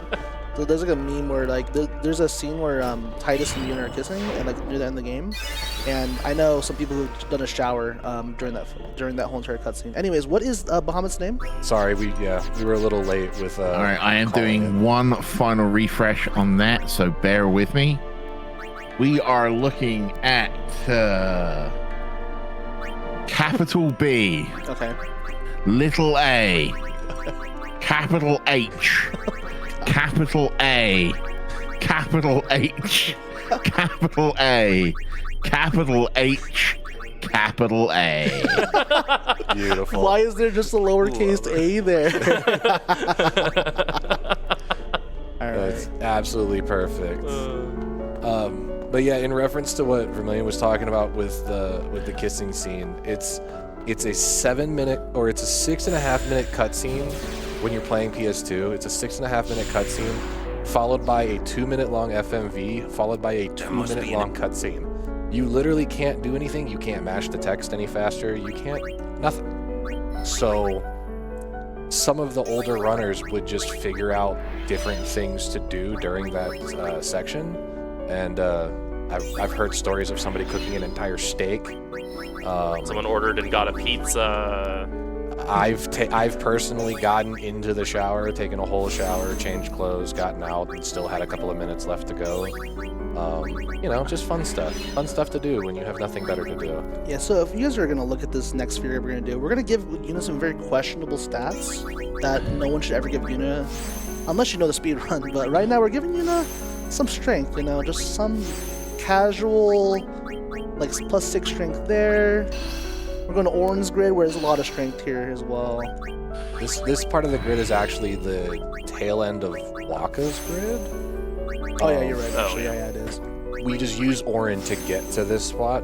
So the reason why we're doing this, Bahamut is really busted. Not only does he have really, really solid starting stats, not only does he have the innate ability to break damage limit, which means he's able to crack the 9,999 damage threshold off the bat without any extra stuff. He also has another ability where for every 7 points of any stat that Yuna gains, Bahamut gains 1 strength point. His stats also scale in correlation with whatever Yuna's stats base are. So what we are doing here is we are pumping a bunch of stats into Yuna. HP, it stands to reason, HP spheres, the plus 200 HP nodes counts as 2 stat points, and the MP is their plus 20s. It's 1 point per 10. Yeah. One more thing to note about, I don't know if it's Aeons in general or just Bahamut and Anima, is that we mentioned before that when you, in the calculation for how much damage you do, your strength stat is squared. I believe for Bahamut and maybe some others, that actually cubes your strength stat when it's calculating damage? Or something along those lines? I'm not entirely sure of the exact numbers and everything. I just know that certain characters get a multiplicative value of a base stat based on whatever they are. Bahamut gets strength, Anima gets strength, I believe Veilfork gets magic, Shiva gets magic. Ixion gets a lot of strength as well. You guys are going to see it right now. But in terms of like the +7 stats for strength, is really busted. So as you can see, we dumped a bunch of stat points into Yuna, and we need to kill 4 enemies for AP between now and Seymour Natus. So we're gonna use Yuna here to summon Nadia, and Nadia has so much strength now, and the Elect Strike ability that he's she's just doing 4,500 damage per attack. Yeah, that's a lot actually. That's a lot of damage. You know, I think we need to go a little higher though, honestly. Yeah. So that's 2 encounters, which is really good for that corridor. Yep. So here is now the Pokemon battle between us and Isaru. Apologies that we haven't been talking too much about story. There's been too much other stuff going on. But basically, Isaru was sent by Bavel Church to stop Yuna from getting out of Via Purifica. And so, what did 2 summoners do to solve their problems? They have a Pokemon fight. So that's what we're going to do. We're going to summon Bahahaha. And you're just going to see how busted this guy really is. Yeah, like how much damage do you guys think this Aeon's going to do? Like we were doing like a 4.3k with Nadia. So probably around like what, maybe 8k, 7k maybe? To put it in perspective, Isaru's version of Ifrit is named Grathia. Grathia has 9,999 HP. Yeah. So let's see how much damage we can do to it. Maybe we can maybe like we two-shot it? Two-shot? yeah. Yeah, something like that. Something like that. 12k. Yeah. Okay, never mind. 12.5. Yeah, and the game's not even close to over, so like that's just the start. That's the first round of stats that we're going to put on you. Yeah. It's only going to get worse. We will be hitting damage cap by the end of the run. Yeah. Or worse, better. Yeah. Better's the better word. Yeah. And he's like, okay, you know what? So that didn't work, so I'm gonna summon Veil 4, who's actually weaker. Who's actually Yes. Well, technically, no. Isaru's version of Veil 4 is Platera. It's not. Platera has 12,000 HP. Okay, so a little bit more alright. HP. Okay, nice. A little bit more. Yeah. So we'll see what happens. Yeah, we'll see. It also has a little bit more defense, a little bit more magic stat. Okay. Let's see what we got here. You know, and bam. Yeah. 13K. Okay, so this is the worst part about this whole entire section. So Isaru learned. He adapted. He said, you know what? I see what you're doing with Bahamut. I went bahahaha. You know what? Mom said it's my turn. I'm gonna take bahahaha away from you. So you know what we're gonna do? It's fine. Because we have a horse. I can't. And this is the part that frustrates me. I cannot actually remember what Isaru's variant of Bahamut's name is. It'll tell us here in a second. But this Bahamut has one thing and one thing only that it can do. It's going to stand there super menacingly, arms crossed and whatnot. Looks cool. And he's going to just charge for 5 straight turns. Yep. And then use Mega Flare. We're just going to do 6,000 damage a turn. This variant of Bahamut, who's... Hang on. Mash this a little slower so I can see his name. Spathy. The Spathy has 20,000 HP. And as you see, we're doing 6,000 a pop, and he's, you know... You're just taking it, you know? He's gone. And that's it. It's over. So maybe you should have done something else. You know, it's a skill issue for the Isaru over there. I always It shows that, like, you know, like, it's about the player, not the character, you know? Yeah. I imagine that Bahamut's fate is very upset at Isaru after this. Just a little bit. Come on, man. So next up, we have the water section of Via Purifica. It's amazing to me after all of these years to still think about the fact that the Vel guards decided to split the seven party members up into this perfect group of Swimmers. These ones that can only be in the water are going to be together, and everybody else is going to be in this non-water area. So luckily for us, we have Titus Waka and Riku together here in this water section. We're going to fight a boss. It's the hardest boss in the game. It's not even close, actually. It's Evre Altana. A lot of casual players probably didn't know what to do, and they got really, really scared when they got this, because when they fought Evre the first time, they were like, oh my gosh, this is so hard. And then they managed to make it through. But in this fight, you have 3 different ways to do it. You could just fight it heads up and probably die. You can use trigger commands to bust the locks on the doors behind you and swim away from it. And eventually you'll get to the end where you basically put a door between you and Evre Altana, and they can't hit you, but you can hit them. Or you can just exploit the fact that Evre Altana is a zombie status, and healing items do damage, and damage items also do damage, but healing items are busted against zombies. Yep. So Final Fantasy games have always had like a traditionally a thing like that where you use Phoenix Down, or you can like use a potion or something like that. So two Phoenix Downs on the zombie. Since Phoenix Downs revive the character and give them 50% HP, 2 of those kills Evre Altana, and Under casual playthrough, you would get access to two really pretty awesome items here. One of them is a counter attack weapon for Tidus called the Avenger, and another one I believe is a Waka weapon, but I'm not 100% sure on that. So after that, we get to the end of the Via Purifico section in the water, and all of our party members are back together with the exception of Kamari. We still need to do a little bit more gridding. Now that we have all the party members back, we can use that last teleport sphere that we had to warp Yuna to that strength node that we put in the grid in the back half of Orange, and continue to just mega buff Yuna. So again, +7 strength is 1 strength for +7 stats is +1 strength for Bahamut, and then plus the scaling of just all the extra strength that we just gave Yuna, which was about 16 more strength. We still do need to kill at least 2 more enemies here, so we're just gonna casually bonk this Yeah. for 36k and run I'll away. be right back.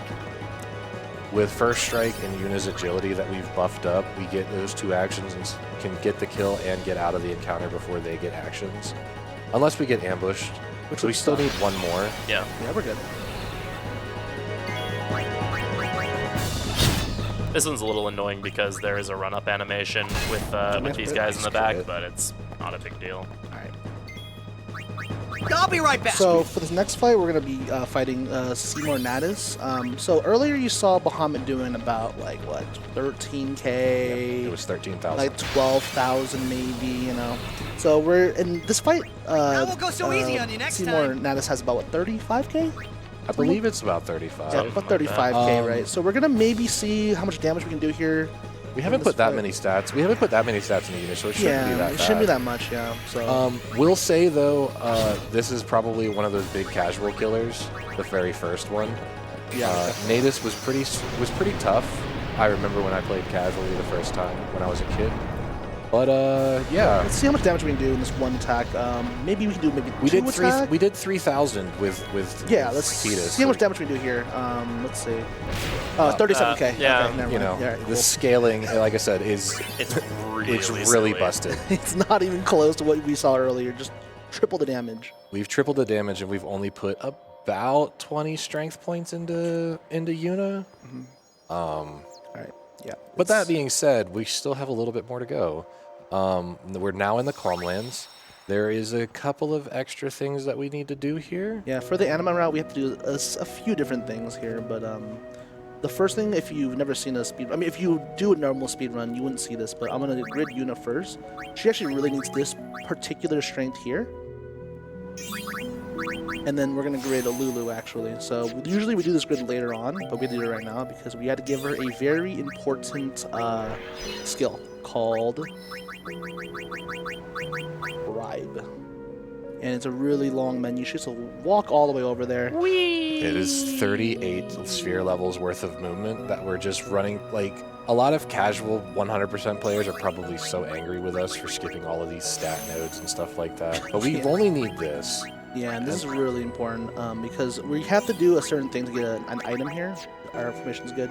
We need we need 2 more gems on this in the Calmlands, which should be pretty easy to get. Those Fireflies can give us those gems. Yep. So we still need 2 more, and boom, that's 1. Yep.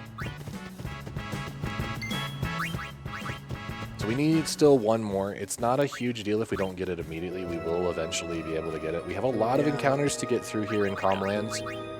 We also, when we get to Gagazet, we got to use that bribe skill that we just obtained. Yeah. Yeah, we can use Oh it no, here. right here. We can use actually. it here. Oh, we're gonna use it here. I Yes. apologize. It's very the enemy spawns here only. But we have to sell a lot of stuff then. Hopefully have enough money. If we don't have enough money, it's okay. We can come back to the Calmlands. As many equipment drops as you've gotten this run, you should be fine. Yeah. Yeah, unfortunately, we can't really steal from this flame flan with on ambush. Yeah, we're still really weak. Like we are very squishy. We'll probably just die to an ambush anywhere here if we don't run away. All right, let's see what we got here. About 30,000 from this already. And we're good, that's it. I was gonna say the Mage Masher Yep. is a lot. Yeah. Where did you get the Mage Masher? I have no idea, actually. Oh, this is perfect. This is exactly what we needed, actually. And it's on a preempt too. Yeah, this is perfect. We can do everything here, actually. So I'm going to steal from this Flame Flan, and we're going to see this really funny interaction here. So we're going to grab Lulu, use the bribe. We're going to grab 70,000, and we're going to use it on the Mech Scouter. And this is a really funny sound effect coming out for now. There we go.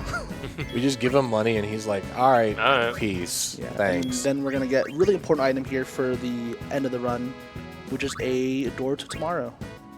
Yeah. And you guys will see why it's important later on.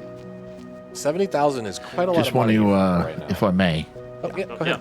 if I may, I just want to give a quick update.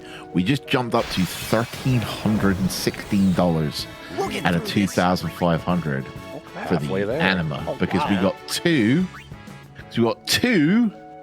$250 donations. Nice, thank you Nice. guys. Wow. One from K Watka and one from Alcrediton. Alcredion. Yeah, that's how you pronounce that. Alcredion.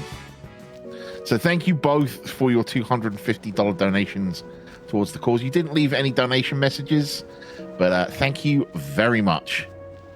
Yes, thank you so much. Thank you for all of the amazing generosity to such a good cause, and let's keep it going. We would Yeah. love to showcase that fight for y'all. Yeah, we're almost there. We've got about 40 minutes or so before we get to the $1,200 to go, Yeah, we chat. have a lot more time, actually. You think so? Yeah, Oh, we definitely do, yeah. Probably like another hour. Because we have to do a lot of stuff to prep for anima still. That's fair. Yeah. We have to do the trial again. You know, there's a lot of things we gotta do. So we have a decent amount of time if you guys want to get that incentive in. It's getting there. But yeah, if you have anything else to say, Bob, you know, we're just chugging along. Well, there is something I would like to say because you've been talking about the amount of stats you're going to be putting on Yuna. I'm quite outspoken about the fact that Final Fantasy X is my favorite Final Fantasy. It's why I specifically asked to host this one. It is the first Final Fantasy, well, it's the first video game that my wife and I completed together after I moved to the States. It's got a very special place in my heart. And I've always wanted to tell this story on stream, but I have a vehement dislike of Yuna. I don't know why, but I do. So on my first playthrough, I never used Yuna at all. Put no sphere levels into her at all. I didn't level up the Aeons in any way. Only ever used them when I had to for the summoner fights. Going into the final boss, I was bracing myself. For those of you who don't know what the final boss is in Final Fantasy X, spoilers for Final Fantasy X, by the way, is the final boss steals your own summons and uses them again. If you've not leveled them up, it is the easiest final boss in Final Fantasy history. 100%. Yeah. Oh, yeah. On top Whereas of the fact. I had Tidus, Waka, Kamari, and Auron all absolutely maxed out on their sphere grids. So I was very over-prepared for that final boss. You just sneezed on them and they That's were gone. hilarious. All right, so guys, this next fight, this is actually one of the most important fights in the run, and there's a big reason why. It comes from the drops here. Okay, so there's about a 75% chance that we get a drop, which is called a return sphere. We can get 4 return spheres, which is usual. It's pretty slow, actually. We kind of don't want that. What we want instead is an item called a friend sphere. It's about a 25% drop. So if there's any friends in chat, in the audience, in here, I need you guys right now, because that would drastically save a lot of time in this run. Yep. Yeah. So All right, here we All go. right, do we have friends? Are there friends here? Any friends in chat? Let's see it, guys. There's Hey, we have friends! friends! Let's go! Let's go! Nice. So- The friends were out. So what those to talk about Baran and Yankee a little bit, their stats scale 100% based on whatever Kimahri's stats are. So that way, they made it so that it's a fight that you can still get through if you were one of those people like Bob and with Yuna, who decided to never once touch Kimahri in the entire run. You could still get through that fight because their HP, their strength, all of their stats are scaled based on whatever Kimahri's is. Each enemy has, both Baran and Yankee have a 12.5% chance of dropping Friend Spheres. Because we hit them with the Fire Gems and did overkill damage, they give us 2. The 2 Friend Spheres will change how we do our gridding sections just ever so slightly to make it so that Yuna has more stats earlier than if we had the 4 Return Spheres. It's going to make our next boss fight the biggest noob killer of all casual playthroughs, I would say. Is going to make that fight trivial at best. So we're going to use Yuna, we're going to use the sphere levels from Lulu, we're going to use the sphere levels on Yuna to move Yuna around so that we get even more strength and more agility so that Kimahri hits, or not Kimahri, but Bahahaha hits even harder. We're going to use those 2 return spheres that we got and utilize Riku's passive, which allows us to customize equipment to have first strike. So now Tidus, Yuna, and Auron all have first strike. So now that all 3 of them have first strike, now it's based, whoever goes first based on, is based on have fun, Riku. Whoever has the highest agility stat. We're going to charge Riku's overdrive here on these mechs. She still gets hit like a punching bag and gives us a lot of charge. We're going to use that at the very end of the fight, or at the very end of the game. It's going to be the last time that we're going to have to charge Riku's overdrive. We have to now scale Mount Gagazet. It's about 14 encounters, 15 encounters. Yeah, it's a lot of them. On average, till we get to the end. So there's plenty of time for anything from the host stand. Because all we're going to be doing is just getting into encounters every few steps and running away from them. Yeah, let's get him, see guys. what we got here. Just like that. All right, we're a ways back here at $5 from Drumboardist the Fourth again, who says, "I've always thought it was a kill ease, but if you want to call this a chill ease, I'll allow it. Because, as Tidus probably finds himself thinking during this game, and Seymour definitely thinks to himself sometimes, weirdo that he is, I want my baby back, baby back, baby back, baby back. I want my baby back, baby back, baby back, baby back. But they never get to the ribs. Boo. Aww. Donation comment goes towards Vermillion's choice. I would make him play paper, rock, scissors, but he has to play blitzball instead, and that's punishment enough. Yeah, my choice is always going to be anima incentive for sure. Yeah. $100 with no donation comment from Tyler. Thank you so very much. Thank you, and $10 from Edward Malice, who says, this is an amazing couch. Great crouch commentary for this Final Fantasy X run. So much knowledge between these 3. One other important thing about learning Flea is that we get significantly more voice acting for Knuff. That is true. Yep. And Edward Malice just donated again, and now this is this has just come in that says, after a long day, it's time to sit back and watch slap us through the rest of the game. Nice. We've got $25 from Acid Fire Boom, who says, I want to see a parent versus parent fight. And then $100 from Tim's Variety, who says, glad to hear a shout out to the YouTube stream. I got to donate to a great cause on behalf of the YouTube gaming content creator community. Thank you, Tim. Yeah.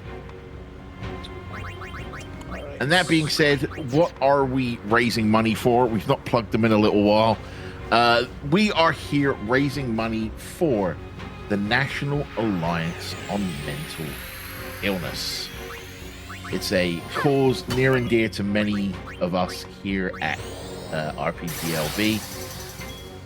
And I want to let everybody know that the NAMI helpline is a free US-based nationwide peer support service providing information, resource referrals, and support to people living with mental health conditions, their family members, caregivers, and mental health providers.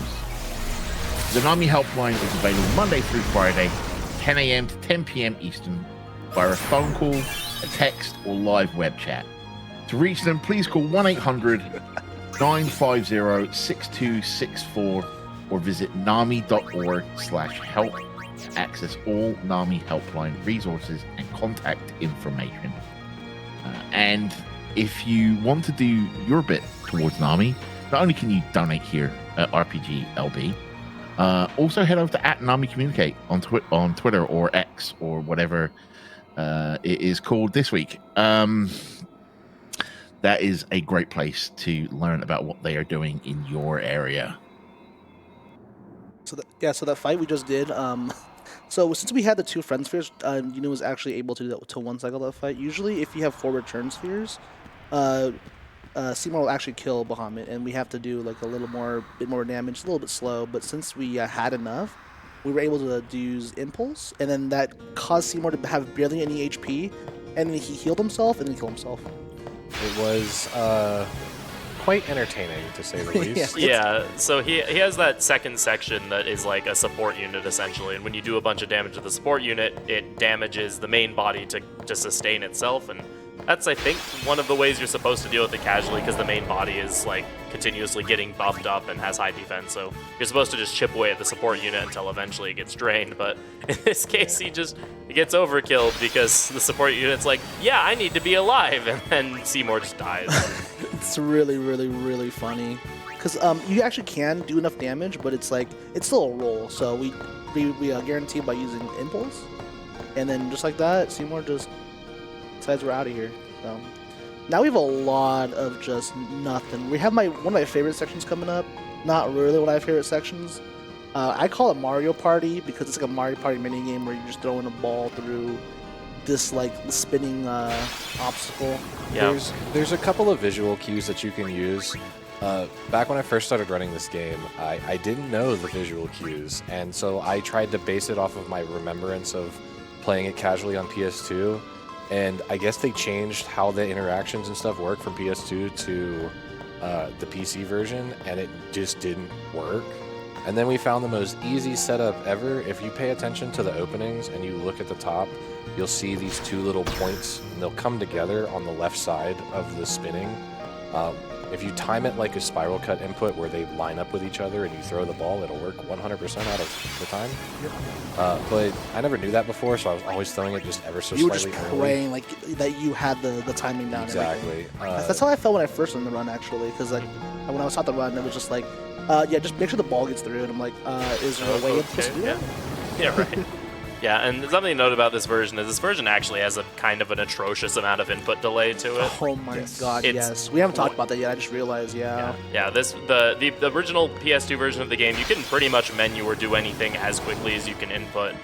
In this game, they added like some ridiculous amount of input delay between whenever you can get any input, and it's disgusting for a lot of sections, especially when you're changing weapons or changing armor or something like that. It is ridiculous. It is. After running the HD or the PC version for a long time, you'll end up getting used to it, Yeah, and then but when you go back to PS2, you're like, oh my gosh, I can this do. is- I have like the weights, off and everything. Yeah, it's like when It's like wild. when Rock Lee took the Yeah, ankle weights that is off. the first thing I thought about. Actually, not gonna lie. I can actually menu what's going on.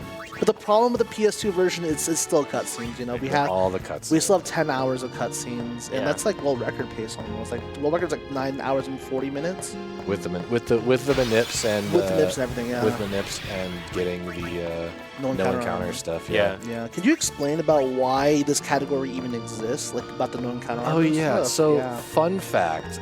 I spoke about him a little bit earlier. His name's Karakarn V. He was here a few years ago when we did PS2, the 10-man relay, when Final Fantasy X first was showcased in RPG Limit Break, before we started finding all of this stuff.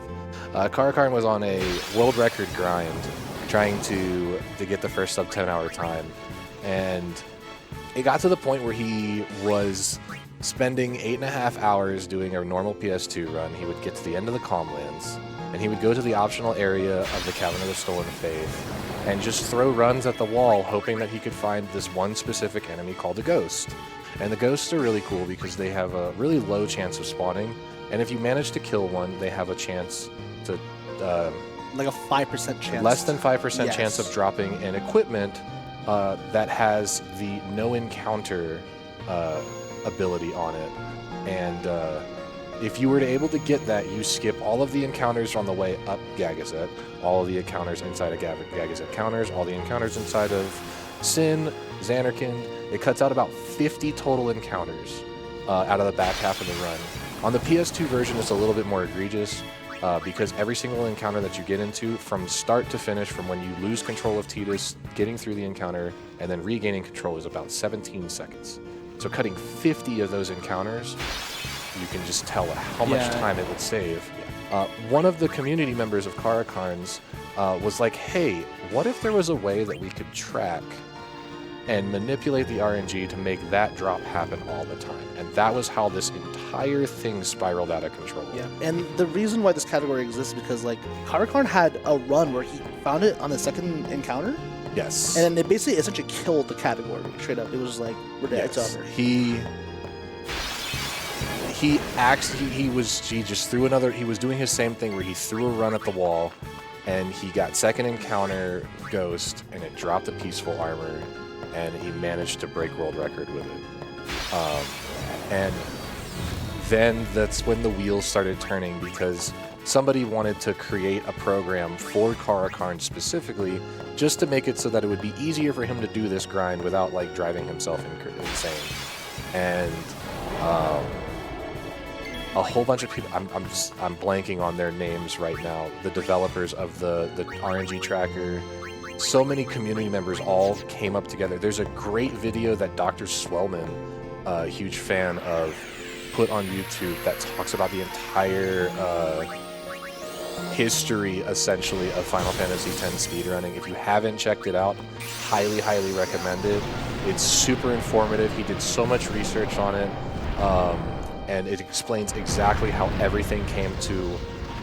Granted, it was a year ago, because we've gotten a little bit further ahead now, but it's just gotten us to where we are now in terms of Final Fantasy X speedrun. And that's the reason why the armor is actually banned in this category, because it kind of goes against the spirit of what this category is trying to do. It's like you're trying to just do your best to get to the end of the game without like finding that luck with that armor. Mm-hmm. But yeah. It also, the other reason why they kind of, I believe, is banned is simply because it would be it would basically kill the category if somebody just YOLO'd the It would just be back cavern. to where we were, exactly what Karakarn did, you know what I mean? It would be back to YOLOing runs at the Cavern of the Stolen Faith, hoping that you got first try Ghost, and it would make the category really, really unfun to play. Exactly, yeah. So banning the no encounter armor just makes it so that you have to go through the entire game. You have to deal with all of the RNG that comes along with it, and then, who can do it best. Exactly. All right, so we're gonna play one of the best songs in the game as well here, my opinion. Yeah. Oh, yes. The whole soundtrack for this game is an absolute banger. Oh, absolutely. Yeah. The part about this that always made me the happiest is with cutscenes. It's the only section of the game where the overworld theme plays during cutscenes, because normally they change like the background music and stuff like that. And so it just was so impactful for me growing up. Like, oh my gosh, we are at the end. This is it. What are we gonna do about Yuna, and what are we gonna do about everything that's happening? And it just kind of drove everything home. It's a very special moment of this game. And it's I also have a rather apt donation here, if you don't mind. Oh, yeah. fine, yeah, Have at it. $25 from Pat, who says, "I've never seen this game before. I'm excited to meet Keeanolookalike. I hope she's friendly." She's friendly. Yeah, So- she's cool. Yeah, definitely not my biggest beginner's block. Yeah. Because like a lot of people talk about the Seymour fight that we did previously. Seymour Lux. Yeah. For me, I actually first tried that fight, and then I got to Keeanolookalike, and it actually stopped me from beating the game for like 6 to 8 months. Like 3 phases? Okay. Yeah, 3 phases, and similar to Bob, I didn't use Yuna much at all. I don't really play summoners in Final Fantasy much, and also like just wasn't a big fan of the whole like white mage summoner thing, so I just didn't use Yuna much. And then you get to Keeanolookalike, and if you don't have Holy and you don't know about trio strats, that fight is just ridiculously awful. And so yeah, I have some pretty harsh feelings about that fight. It's actually kind of funny too, because the story that Bob that said about Yuna is kind of the exact opposite for me. She turned into one of my favorite. I would say she's my favorite character in terms of growth and development throughout the Final Fantasy X. So much so that my daughter, her middle name is Yuna. Oh, that's nice. That's cute. Me and my wife both really loved her as a character and throughout all that stuff. So that's kind of what we decided to do. So that's beautiful. I like that. Yeah. I mean, there's a reason we had the universe that one year here at Limit Break where every character was named Yuna. All right, so we're actually gonna grab an optional item here. We don't need it since we have 2 friends here, so I'm gonna grab it just in case, anyways. It's another friend sphere. It wouldn't hurt. Yeah. Yeah. If you had 4 return spheres, this friend sphere is mandatory. Yes. Yes. It's what allows us to teleport Yuna to where Lulu is right now, so that she can get those extra strength points. Where Lulu is currently hiding right now in the sphere grid is technically what we would consider the very end of Riku's sphere grid, and because Riku is more of a thief and she's very well rounded in terms of all sorts of stats, magic, agility, accuracy, strength, all of that stuff. But she has some extra strength +4s at the end of hers that are very easy to get to. Extremely, yeah. So that's the reason why we utilize those. The mapping around the entire sphere grid has been so well thought out by so many community members. It's kind of baffling when you think about it, at how well everything is formulated. Luck. Yeah, I would say it's luck and fortune here. Yeah. So luck in this game has a different property than what you would think. Basically, it's mostly luck affects like steal rate, like when you're getting rare drops or rare steals and stuff like that. It affects crit rate and stuff like that. The big thing that it actually does is it affects accuracy as well. Yeah, and as well as evasion, I believe. Yes, it gives you 4 evasion points, and it gives you the same status buff as 4 accuracy or 4 agility. And that 4 accuracy actually really matters for this game, for this fight, for a couple of the fights coming up, because without it, you would have a 97% hit rate on Seymour, the final Seymour fight, and on BFA. Yep. So definitely it's not in a marathon setting is absolutely not worth it to like even like risk it. Also, I'm doing something that every FF10 runner has done. I have the Tetris notes on my phone, just because, you know, we all have it. You can kind of see at least on the HD version, you can see which lights will generate certain shapes, but every single one of these you have to do kind of in order. Yeah, and it's a tradition that we just have it on our phone or like print it out. People have it printed out and like put it on their wall and stuff like that. I run a 3 monitor setup on my gaming setup, so I have another monitor that has just for that. Yeah. And I'm pretty sure maybe 1 or 2 runners actually just do it straight up, but like have it memorized. It's just not worth it, you know, to make a mistake, because you lose a lot of time here. If you accidentally step on the wrong tile, you reset the entire puzzle, and you have to start all the way over. So nothing is a more feels bad moment than getting 8 out of the 9 tiles correct, and then you accidentally step on the wrong one before you touch the 9th tile. It's like, oh, I gotta do it again. My bad, because I forgot. Start over. So Vermillion's going to take very specific steps here and go to very specific tiles. This is about as optimal as you can get. He's also going to grab the Keeanolookalike sphere here, so it's going to get a little dark. Apologies if you can't see. Scary. But But we're going to use that Keeanolookalike sphere that we picked up. We're going to go back into the main room, and we're going to push it into a pedestal. And that's going to basically count as doing one of the puzzles. It just works out really good because it's in between the next pedestal that we want to push in anyway. So I mean that Bevel Trial is the worst part of the run. This is for sure the worst part of the run, in my opinion. Yeah, this part, like these puzzles are interesting. The issue is they just vastly outstay their welcome. It's just ridiculously long. It's long, and it doesn't help that Tidus moves a little bit faster than on the PS2 version, so it makes it a little harder to hit some of these tiles. And you would think that Tidus's hitbox for the floor is directly in between his feet. They're not. We don't know actually where it is. We just pray. We just kind of go in the direction and hope that we land in the middle of the tile and it actually triggers. Yeah. We just kind of go off vibes. It's like, well, I think it's here. Maybe. Yeah, pretty like much. I'm like you kind of just get a feel for it once you play a lot, but it's still like questionable. And you get to hear the same exact, bump the whole time, which is a good song, but Yeah, but having to do like 5 of these puzzles is just ridiculous. Yeah. And then we'll have to do a 6th one because we need the destruction sphere after fighting Keeanolookalike, so we have to come back and do it again. Yeah, but that's gonna be later. Yeah, it's fine. It's a future Verm problem. That's a real easy one. Yeah, it is really easy, but it's just we have to come back. You know? It's easy. It's more stepping on these squares. Right. Speaking of, oh yes, yeah. Speaking of, we are currently at $1,441 out of $2,500 to bring Anima with us into the final boss fight and use him in that fight. We are already getting Anima. We've already met that incentive, but in order to use Anima in the final boss fight, we are at $1,441 out of $2,500. We've had some really cool donations come in. $150 from Igox. Thank you very much.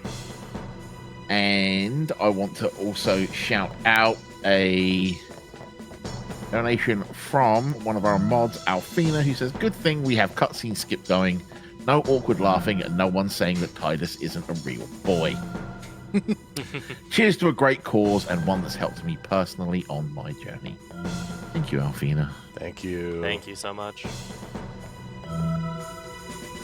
$50 from Bookworm with no message just came in. Thank you. Right. So that is the last Tetris puzzle that Vermillion's going to have to do for this section. We're going to steal this Besaid sphere. We're going to turn that monitor off. And we're going to push it into this last pedestal, and it's going to trigger Keeanolookalike's second trial for us. Its name is Sanctuary Keeper, and it's a really, really cool fight. It's casually, like, having to do the trigger commands to move around and avoid getting hit and all that stuff is really, really cool. Having to work around his quirk of liking to berserk yourself or your party members and stuff like that's really cool. But again, because we have Bahamut or Bahahaha, we're just gonna. We're kind of strong, I think. And can I just say that as a musician, the fact that the Hymn of the Faith there doesn't resolve, it hurts. Frustrates me so much every time I hear it. Like, it's just play one more note, please. Just go ba ba ba, please. Yeah. It never does. Nice dodge. Another one. Let's see it. Also, the fact that CSR breaks things. There's normally when you summon, Yuna and Bahamut are standing on like a random rock island off the arena. It doesn't exist, so they're just just chilling, floating, vibing. So that's Sanctuary Keeper. I call him Sanctuary Keeper, because to honor the goat, Keeper. Why? Because he can't block anything? No, he blocked in a run. That's all that matters to me. You know what I mean? All right, so we have another little grid section. We already gridded already. Oh, you already did it. Yeah. That's right. 4 friends. Normally on 4 returns, you would do another small grid section here to catch up with being at where you would be at with the 2 friends, but we get to skip that, and then now and we get the most therapeutic fight in the run. Now, this is it. Now is the time to choose. We have just the copy pasta just like on every FF10 runners chat. Just has it up there. Yeah, It's probably in chat right now, honestly. It's exclamation point now. Yeah. And it's somebody has it right now. Yeah, someone better be in chat right now, or else it's just now. This is not a real run. This is it. Yeah. Now is the time to choose. I hate it. It wasn't until you said that. Let's go. Let's go. Now it is. It's just gonna be a flood now. Yep. You're welcome. It better not, because our mods are watching. So Unaleska, normally 3 phases, 30,000, 60,000, and 120,000 HP per phase. As you can see, we're doing 65. So phase 1, phase 2, done. In phase 1, we don't even see what she does in phase 1. We just hit her immediately and she's gone. In phase 2, she uses Hellbiter, which normally would cast zombie or would inflict zombie on all your party members. In phase 3, she likes using Mega Death, which will insta-kill any party member that is not afflicted by the zombie status. Bahamut is immune to death. We're immune to it. Mind Blast is a curse. It inflicts curse and does a % base damage. So we're gonna. Oh, Nice we just crit. crit to kill. Nice, beautiful, nice to see. And we see a weapon here. Nope. Less shield. No weapon. All right, so what we were looking for there is any weapon drop from Unaleska. If any weapon drops from Unaleska, it will always have the Zombie Strike ability. Zombie Strike is how we're going to cheese the final boss of the run. Yeah. We're gonna get another chance though, because we're gonna actually kill Sinspawn Janae, which we wouldn't normally do in a speedrun, but we're gonna do it for the Anima route. Yes. Yeah. So that's very good for us. So, speaking of anima, when do we need to make the choice to bring them with us? How long have we Probably got about on that? another 30 minutes. Yeah, it'll be when we start the Crystal Hunt minigame right before BFA is going to be where that's Okay. going to need to either be met or not. Yeah. All right, chat. You heard it. We've got like that long to make $900, $900. So close. We're at 1,691 out of 2,500. We're almost there. I want to see it so. If you are badly. donating, please donate towards this. Please sign your donations towards eating this donation to bring Anima in and fight the final boss. So in terms of what's going on right now, we've basically killed the final summon, which is what every other summoner before Yuna has done to beat Sin and bring about the calm. We've essentially 100% ended that. It's false tradition that needs to be thrown away, as Yuna so eloquently said.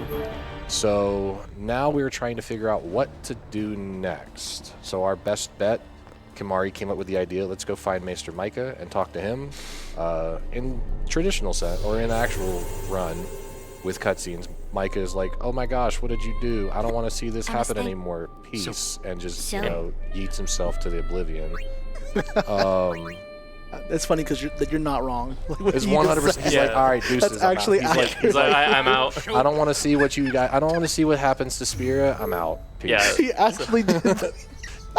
Okay, so I'm sorry. I'm laughing so much. Yeah, so I never thought about it like that until you actually. something we glanced over is that it's discovered that Maester Micah is what's known as an unsent, which is basically someone who has passed away but their soul has not gone on to the other side, and he's basically been using this to just hold power over the Church of Yevon for a very long time. And then he finds out it's all falling apart and he's like, you know what? No, I'm good. I'm gonna go to the far plane, bro. Yeah. I'm gonna hang out in the far plane later. I'm just imagining it. Like someone needs to actually make like an edit of that. I'm so sorry. It's so too funny. So right now we're fighting Sin Fins. Oh yeah, this is a fight. This is a fight. They're super trivial.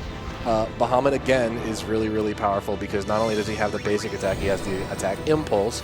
Impulse is a AoE ranged attack that scales off of strength. So we can just cast Impulse for 38k twice. Each one of these Sin Fins has 60,000 HP. And And yeah, that's left fin dead. That's normal. You know, easy. Normal stuff. It immediately goes to the next fight where we fight right fin. Normally, what you would do is you would control the airship to get close to the core, and you would do physical damage. And then whenever you were supposed to be getting a Bahamut turn, or not a Bahamut, but a Sin Fin turn, you would try to escape so that way you wouldn't take too much damage or anything like that. But nah, in this we're just gonna, you know, cast a Dokkan, I guess. Yep. Yeah. It can crit, which would save us a lot of time because you have to watch the impulse animation, but very rare. There's a lot of time. Yeah. So this is supposed to be like we're fighting Sin to try and gain access to the inside. We've discovered that Yu Yevon is inside of Sin and is controlling everything, so we got to figure out a way to get inside. So we're trying to blast a hole inside. So this is Sin Spawn Janae and the Sin Core. Normally in the speedrun, we would just impulse past Janae and hit the core, but since we need extra return spheres, we're going to hit both. Yeah, and the benefit here is that killing Janae, like we mentioned, also gives us another shot at the Zombie Strike weapon. So hopefully we see one of those. It's at the cost of about 25 to 30 seconds. It's the longest death animation in the entire game. Because it's a really slow death animation. Extremely slow. And because not only does it take forever for it to despawn, but then everybody's like, all right, get in there, move closer. Oh no, not. They don't do that in this one. Oh, cool. Funny CSR stuff though, right there. Oh yeah. Great camera angle, by the way. Good to see it. All right, so we get here. All right. Impasse. Impasse, Okay. I think that's stone. It should be a what's it called? It should be Zombie Strike. We can check. We can check. Yeah, I was gonna say you might want to check. I think Impasse is a stone. I think that's Stone Strike.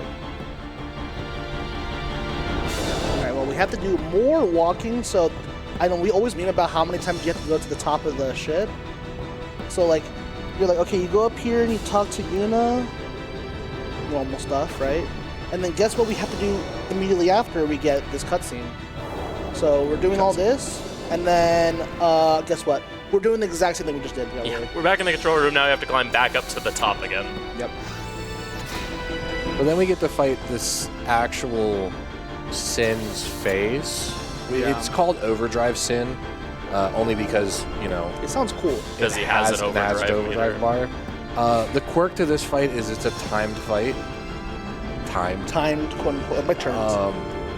If Overdrive Sin gets Overdrive, he's gonna cast Giga Graviton, and Giga Graviton just insta game over you. Doesn't matter what you've done. It's the no button of the game. You can exactly. It's Enrage for all of my all of my MMO people. But again, because we have Bahamut, it's quite trivial. Yeah, you're gonna see how much damage we're gonna do. The numbers have just been getting bigger and bigger, you know. Another thing to note that I probably should have mentioned, there's another hidden feature of Aeons that occurs. There's an internal game counter for the number of random encounters and boss encounters that you have been in globally throughout the entire run. And based on that number of encounters, if you hit certain thresholds of number of encounters, your Aeons just your Aeons just get stronger.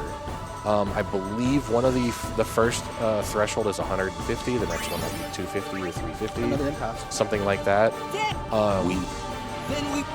So yeah, it's the more encounters that we get, theoretically, the stronger the Aeons become. So we have a lot of stuff we have to do, by the way. So there's a lot of side stuff that we have to do. First thing that we need to check out is We are now at $1,991. We have just had 2 donations in. One from Potato Pony of $250, and another $250 donation from an anonymous donor. Oh my god. Thank you Wow. so much. Thank you. Wow, thank you so much. So we got, Man, you're what was that, 500 more, just a little over $500 left to go for. We're super close. Alright, so we're doing a lot of things. We're giving Waka and Riku first strike. This is imperative, actually, for later on. We're also going to give Waka a really funny move you would not normally see here.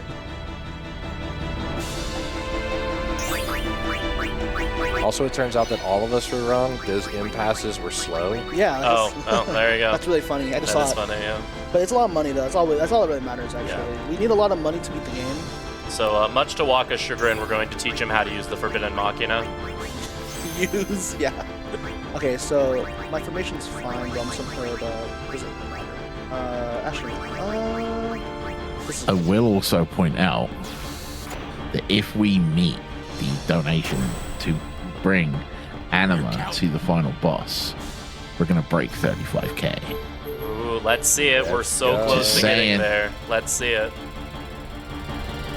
I think also Another $250 donation from Nice. Izala. He says, Final Fantasy X is my favorite game, so I've got to get this donation in before we get to the Xanark end. Woo! And that brings us to $2,241 So out of close. $2,500. Let's go! Yeah. Let's do it. let's do it. So close, guys. Let's get those donations going. So this is the last bit of Tetris that we have to do. We can't actually use the destruction sphere. We can't actually get the destruction sphere in this section at the first visit. trip. Yeah. So what we need to do here is we need to touch all 7 of the white boxes. And then that's going to play a nice little jingle for us. We have 1 left to get. I'm being really careful Thank so I you don't for get to the middle, resolving. by the way, because I don't want to get into the middle because there's a cutscene of the elevator coming up and it's really slow. Yeah.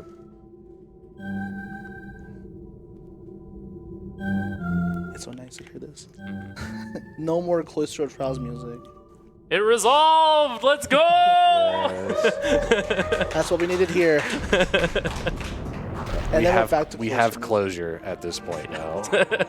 So it reveals our destruction sphere. This is the last destruction sphere item that we need in order to unlock Anima. As you also saw right before we came here, Verm used the location finder and Spira to locate Baj Temple. It's the original. That's the first area of the game that we were in when we first came to Spira. And we're gonna go on a little bit of a revenge tour here. We're gonna fight a boss called. I don't know how to say it correctly. I just call him Gaines. We just call him Geo. I call him Gaines. I like that name actually. If somebody can Speaking figure of out how to let's pro- go, Geo's Gaines. Uh-oh. 35K get! Let's go. And we have met the donation Nice. incentive Let's go. Let's to bring go. Anima to the final boss and So, lay the smack down. so we'll also make sure that we summon Anima for the last Seymour fight too, right? Yes. Exactly. Yep. Yeah. There's a nice little Easter egg for those who went out of their way to get Anima for that fight. That's kind of cool. What's up? But honestly, me and Verm were talking right before the run with we were a little worried honestly about meeting that donation goal. Yeah. And it's so awesome to see everybody in the community donating to such a good cause and for us to be able to showcase that. It's so awesome. So thank you guys so Since so you much. mentioned the community, Mr. Titan Oh my donated $554. There's no So way. he in the Discord right before this happened, he was like, I'm gonna snipe it at the end if you guys are at Xanarkin, and it hasn't Alright. met yet, He sniped and we it. didn't believe him. I did not believe So it. now I owe him Yep. majorly. Like we can't. So first of all, I want to say that Mr. Titan says shout out to the Bitsball Haters Discord. Yes. But I would also like to point out, I just announced a $554 donation and no one in the room clapped. Let's get some claps out, guys. Thank you. Oh yeah, but by the way, we beat the boss because we used a really broken item called Trio of 999. It makes it so our next moves basically do 999 no matter what. Yeah, for the rest of the fight unless those characters die, all of their attacks do 9999. Yeah. Every action does. Every And action. It is very, very busted. It's a callback to the original strats that we had when we first were doing Final Fantasy X speedruns of the trio route, where we would get a whole bunch of fire gems because they were a usable item that hit 5 times. And Trio of 999 works on throwable items too. So we would throw a fire gem for 50,000 damage for free, basically, after we mixed 2 items together. Again, this is the reason why Riku is the most broken character in Final Fantasy X. She's ridiculous, yeah. So right now we are touching all of the orbs. Because this is these are all of the destruction sphere orbs basically that we've gotten throughout the entire run, and it's breaking the magic seal that's covering up Anima's cloister or of her faith. Yep. And there's a does the cutscene play? The cutscene does play, Yes. yeah, because its cutscenes have not been removed yet. But they're cool cutscenes to see. So we'll Not play. too long. We'll play these a little bit, but basically we get to find out a little bit of backstory about Seymour and why Seymour's mother is a faith, and we find out that Anima is technically Seymour's final summon, and Seymour decided after he got the power from his mother that he wasn't going to go fight Sin. He was just going to acquire more power. So we're going to use the dark Aeon Anima against him. Yeah, so How fitting. Seymour's been a very bad boy, so we're going to tell his mom. Yeah. Essentially. We're telling his mom on him, you know. And I think we have a really fitting name for Seymour. I mean, for Anima. Yeah. Yes. This wasn't part of the donation incentives, but this was Mutually agreed upon between the 3 of us. We're just like this. There can't be another name for Anima here. You are. Get to watch this whole entire cutscene. It's a cool cutscene. So you know. It just feels so good when you finally get Anima the first time ever. And It you're was just so. He When is I the found most- out that you can get this summon, like. But I am. When I finally got her, the very first thing that I did was her overdrive.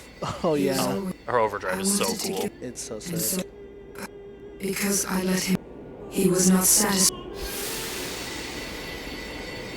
Just because I remember when I was playing casually, and I got to the Seymour fight, she used it against me, and I was like, "Oh, dude, I want that." Oh yeah, Yeah. The dark it's the Aeon coolest Anima. like overdrive in the game. Also, she says Anima. I mean Anima, and then Seymour says Anima. So I don't know how to say it. Though it is You know what I small mean? recompense. I always say for fighting to Anima. him. Potato. Yeah, Yeah. all right. So we have the name here, okay? Are you guys ready? We've all agreed.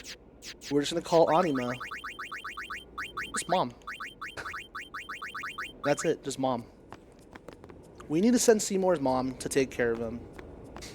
That's what we're gonna do. So Mom. exactly. I feel bad. I mean, I feel bad, but like, you know, he's been pretty bad, doing a lot of questionable things. So, step 1, Anima got. We have the Anima. Now it's Now it's time to have some fun. Well, we have to grab an item, and then we get to have some fun. Yeah. yes. But thankfully, we are out of there. Yeah, so Anima has amazing strength scaling, even higher than Bahamut's. Unfortunately, Anima is quite a bit slower than Bahamut, and that is a problem because the final boss is actually quite fast and gets a lot of turns. Yes. So a lot of the additional stuff we've been needing to pick up and go out of our way to get is all in the name of just getting enough speed on Anima that we can actually not die to BFA. Yes. Right. So this walk is gonna be really long because there's a bunch of encounters here. So if you guys have anything to say, a host, we're just gonna be casually walking here for a few more minutes. For sure, my guy. Sorry, I turned into Janice from the Muppets there for a minute. Right, I want to give a big shout out to Nimvana, who donated $50 a while ago and said this is for Rygo. And then when I made the comment about please donate towards the incentive. Nirvana in chat said, "Oh, I forgot to assign my donation," and I said, "You can talk to Mod about that." But Nirvana went one better and donated $260 to the donation incentive for saying this is for Rye Guy again. So thank you very much to Nirvana. Appreciate that. Thank you. We have $25 from Kaylor, who says, "FYI, that boss's name isn't hard to pronounce. It's Diosigneo. Hope that helps." I mean, which is really useful when it's written down. Sure. Yeah, for sure. Yeah. I'll be right back. We'll go with that. The Geo is his name. And $75 from Kevin. No donation comment. Thank you very much. $15 from Mike, who just says, "Ha ha ha ha ha." And then $75 from K Fizzle 4. I really wanted to watch this run of my favorite game of all time, but I'm going to be super busy at work. So I'll just have to settle for watching the VODs later. I genuinely love this game and the community around it, including RPG, LB, and the Final Fantasy Relay teams. I just want to wish everybody good luck. Thank you, K-Fizzle4. And yes, we are uploading the VODs to our YouTube channel, and it is happening almost in real time thanks to streaming over there this year. So that's super cool. Yeah, if you want to go over there, there should be a VOD command in the chat. If one of our mods can throw that up for me, please, that would be awesome. And then we have $5 from Red Silvers, who donated. It says, "This CSR is great. I can only imagine how confusing it would be for a player who hasn't played the game. Shout out to the Blitzball music being played in normal battles. Spicy behind the scenes prize lore here. When I was ironing the Waka Perler to get it to stay together, he nearly fell apart. This might seem unusual, but it makes sense since he can't use the Machina, yeah?" Nice. That was a good one. And we have $10 from Creative Eli that just says, "Mom!" Thanks, Ellie. Thank you, Ellie. $99 from My Hero Zero, who just says, "But what about the teachings?" I'm guessing that's when you taught Wacky use. $25 from Rob Draven, who says, "Come on Twitch chat, let's get the total raised over 35k and put all that towards Anima. We can do it." And we did, for we are mighty. Yes. $25 from Mega Man X306, one of our mods in the chat. "I am beyond blessed to be helping out for this year's RPG LB. RPGs are therapeutic and we're grateful to play them, see them played in ways no one could ever imagine. Let's bring Anima into the final battle." Yeah! Mega Man, acknowledge me. Live and let live. All right, so we're about to fight Seymour. It's time.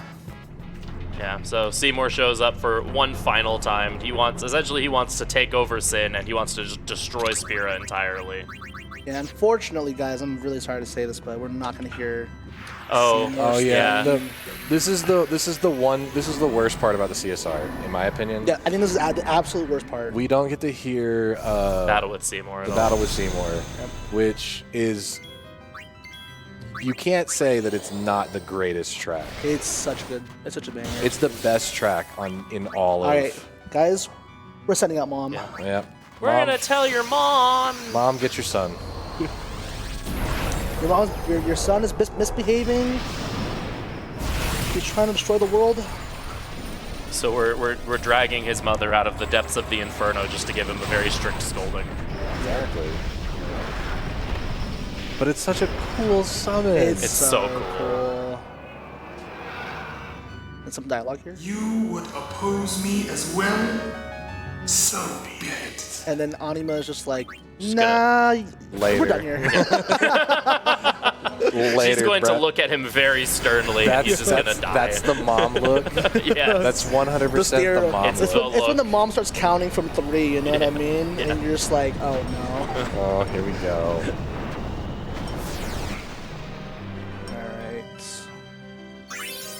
All right, so we have a little bit more running to do, a couple more encounters that we need to run away from, and then we have the Crystal Egg minigame. This thing is... Everyone loves the Crystal Egg minigame. This is I can honestly say that this is by far like the biggest skill section besides Blitzball. Yeah. Because being able to navigate the way that the camera works and be able to know how to navigate through these the traps that are being laid for you while you're running around here is such a huge skill expression. And, I mean, there's a lot of luck involved with it too, because you also need favorable egg spawns. But nah, this is the crystal egg minigame is what makes or breaks certain PBs. 100%. Definitely, yeah. And it's literally at the end of the game too, so you're kind of just having your heart pounding as you're like trying to do these eggs as fast as possible. I call it Easter eggs because it's funnier. It just reminds me of when it was even worse whenever I was running, like I said, with cutscenes and stuff. And it's been 9 hours of, oh my gosh, I'm on world record right now. Don't choke. Don't get clipped by a spike. But I believe this might be our last random encounter. Might be, unless I hit an egg or something. Yeah, that's true. Which is very high chance because it's pretty hard. The camera angle they send you at is very mean. It could be a little nauseating at times too, Unless because of how it works. But yeah, this screen you can't get encounters anymore, so we're done with the randoms, unless we happen to wander into a crystal. So I kind of got focus up here. So yeah, section's really bad. So what we want to do is we're looking for these pyroflies to land. These are 2 really good spawns to start with. We also want to be avoiding these spikes that randomly appear in the ground. If we get hit by a spike, we're going to get a random encounter. These items that we're getting are also set. You're always going to get the same items. It's a very unfortunate despawn. That one that's far away is probably not going to be able to get, but we get this one here, no problem. Should be able to reach this one. Yeah.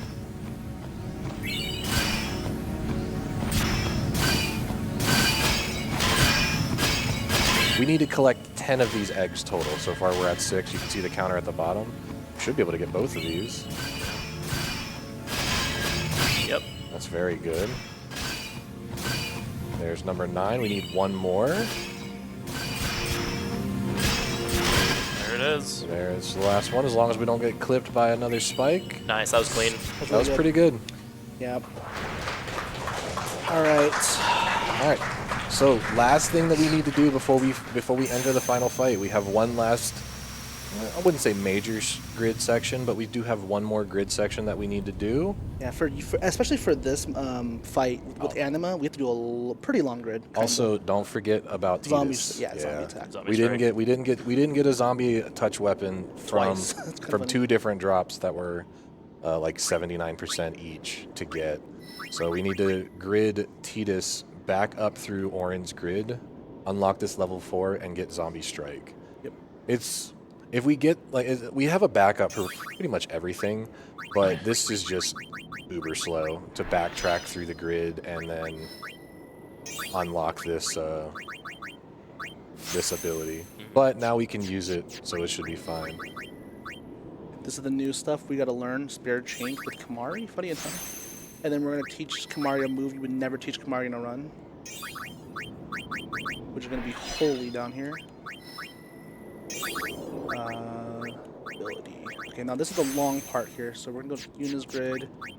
We're going to just grab this speed here. So for this fight, we need to grab a lot of speed nodes, because Anima is a lot slower than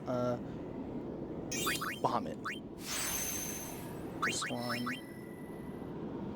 And then we're also going to grab this this magic here as well. And that should be it. Speed, and then we're going to use an item you probably didn't even know existed, the white magic sphere. Mechalink sphere over there. There we go. Do this. We're in a speed sphere here. We're going to use the special sphere we got earlier to learn sphere change. And then we're going to use the last sphere for an attribute sphere. That should be it. So let me make sure it's everything. Yes. Yes. 57. 57 agility looks correct. Looks good to me. Titus has... Okay. Everybody has their equips on? Yes. Okay. And for this fight, we don't need armor break. So, guys, banger incoming. So, the developers of the CSR cutscene, they went out of their way to make sure that we got Otherworld Yeah. as this fight. So, banger alert? Banger alert.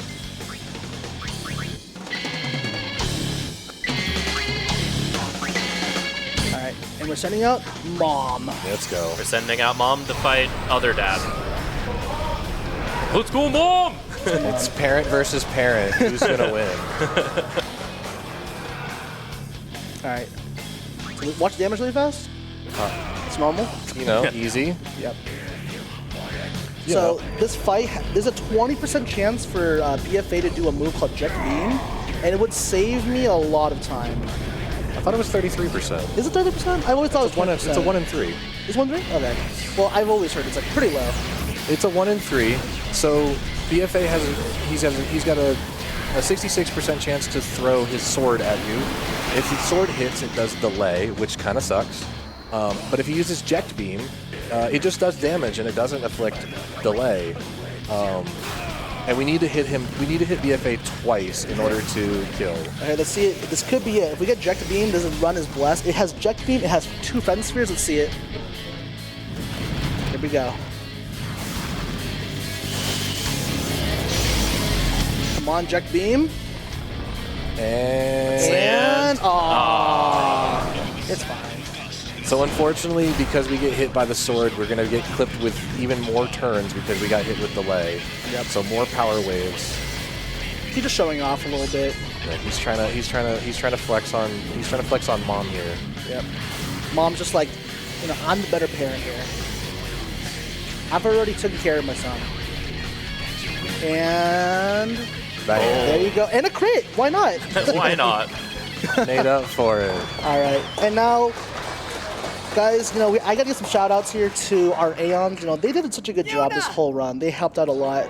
First of all, Mutsky, you know, obviously just El Señor Guapo. El Señor Guapo just helping out the run a lot. You know, we gotta give them some stuff, you know, send them out. Also, shoutouts to Contest of Aeons, which is my personal favorite song in this game. Oh, it's a banger for sure. It is pretty good. Yeah, so we're going to do what any sane human being is going to do with any sort of problem that they have. I'm memeing, by the way. But, you know, we're just going to throw money at it. Yeah, like, so, like, these guys have helped us out so much, so we got to give them some money. Got to make sure they get paid. Exactly. You know? So you get 20K? Yeah, 20,000, bam, you know. Yeah, that's normal. Gone. So if you guys are wondering why we're doing that, it's because these Aeons have a really high evasion rate, so it's really hard to hit them. Spirit change, we don't care. You have to think of it like this. We've pumped so many stats into unit, whether it be agility, strength, defense, everything, right? Those stats now are part of the Aeons. So Spare Change has a 100% hit rate, so let's utilize it. We have a bunch of money. We're not going to be utilizing it anyway, so just throw it. For Ifrit, though, we're going to throw 30,000 at him, and that should be enough. Yep. Yeah, he didn't do anything this run, but he's a pretty important part of older routes that actually had to fight Whis, so we'll be paying him, you know, for his previous contributions.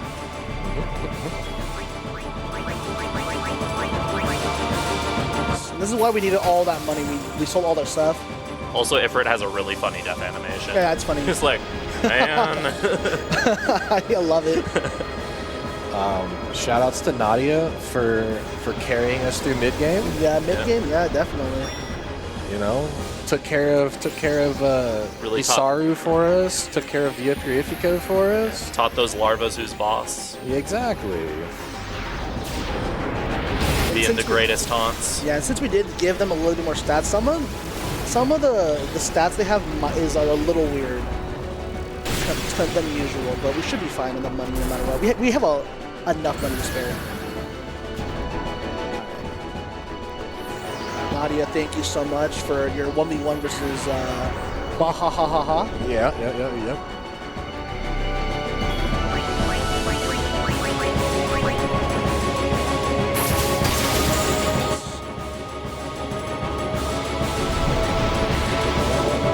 Next up is Ice Waifu.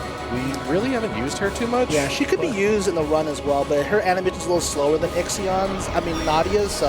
Yeah, but she's an absolute queen, though, so she deserves it. Yeah. Exactly. I love his animation. Shower your queens.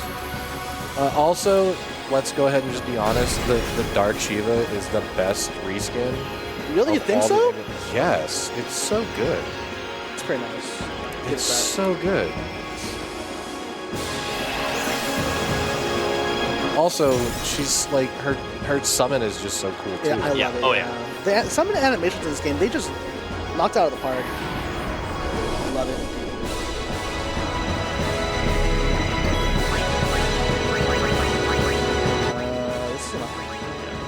I was going to say, I think that's right. 3,000 here, 4,000 for Bahamut, and then rest for yep.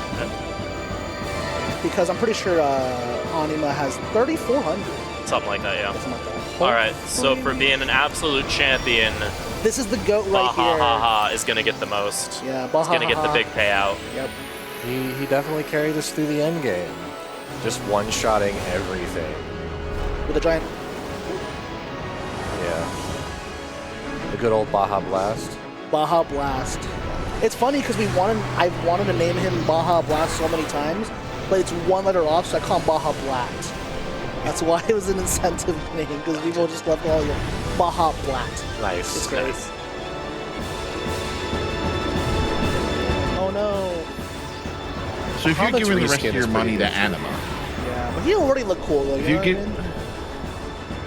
you're giving the rest of your money to Anima, does that mean Mom's taking away your allowance? Yeah. Something like that. Something. Basically, yeah. All right. Yeah, last but certainly not least. One last, but certainly Mom. not least. Yeah, Mom. You know, Shout out to mothers really don't get appreciated enough for just how much work they do. Exactly. I kind of wish this one was a Mother's Day, which was like a few weeks ago. You know, would have been perfect. You know, shout out to some moms out there. Yeah, so this one goes out to all the moms out there.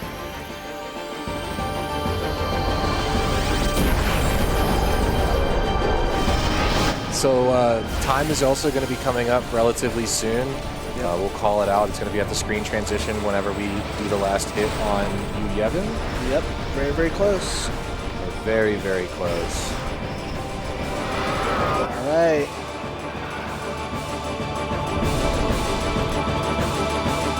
There's a 1 in 101 chance that we don't get the zombie effect on Yevon, which would be funny. It would be absolutely hilarious. Yeah. So it's a 1 in it's a 1 in 256. So it's very, very low. Less than a 1% chance of hitting.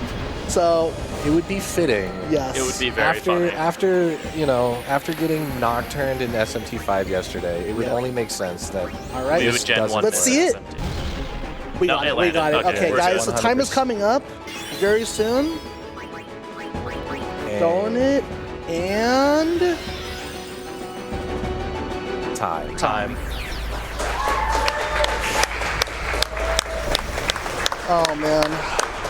Vermillion, dude, that was so good. That was a good run, dude.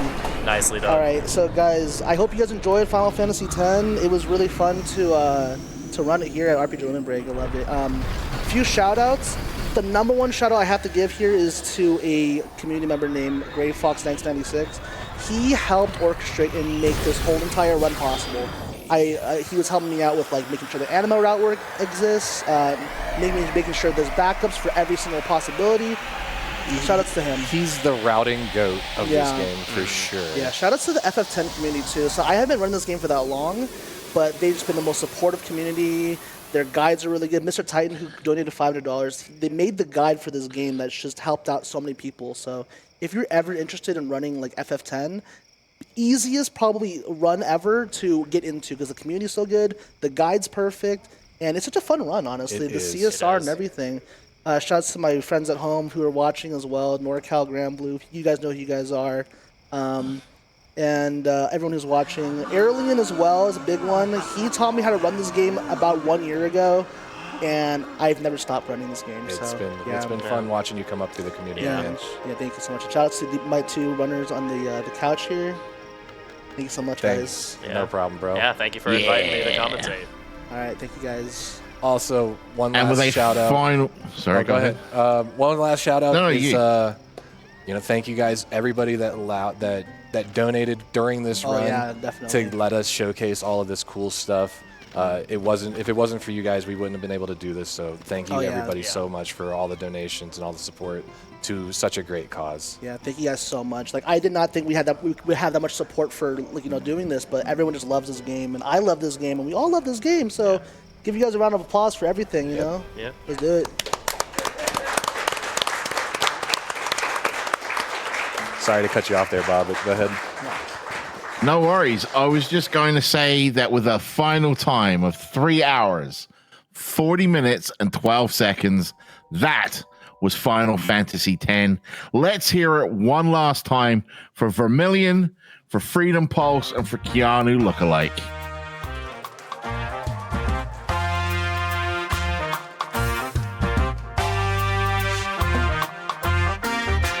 And while that is happening, I'm going to go ahead and read off some of the donations we've got left over here. We have $50 from Zet Air, who says, giving it my best laugh. Blah! $10 from Blue Metal, that says, yo, Verm, good luck. I know I'm late, but 10 smash? The one who should not be named donates $5 and said, I heard a train was about to start. Choo-choo. Phoenix donates $10 and says, had to donate for my favorite Final Fantasy and one of the creepiest summons of the series.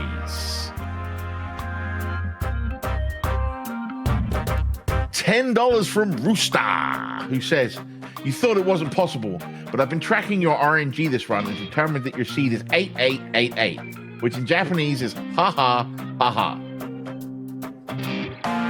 And $100 from Kaboink, who says, live and let live.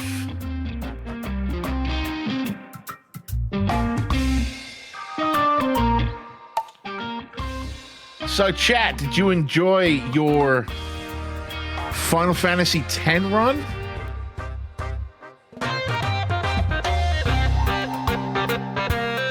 I'm seeing that someone in chat just said, oh wow, that Whale Lord plush. Fun fact, that Whale Lord plush is a prize. Yes, indeed it is. You can win it if you donate any time between now and the end of the marathon for a minimum, for a total cumulative donation of $75. Anytime between now and the end of Final Fantasy VI.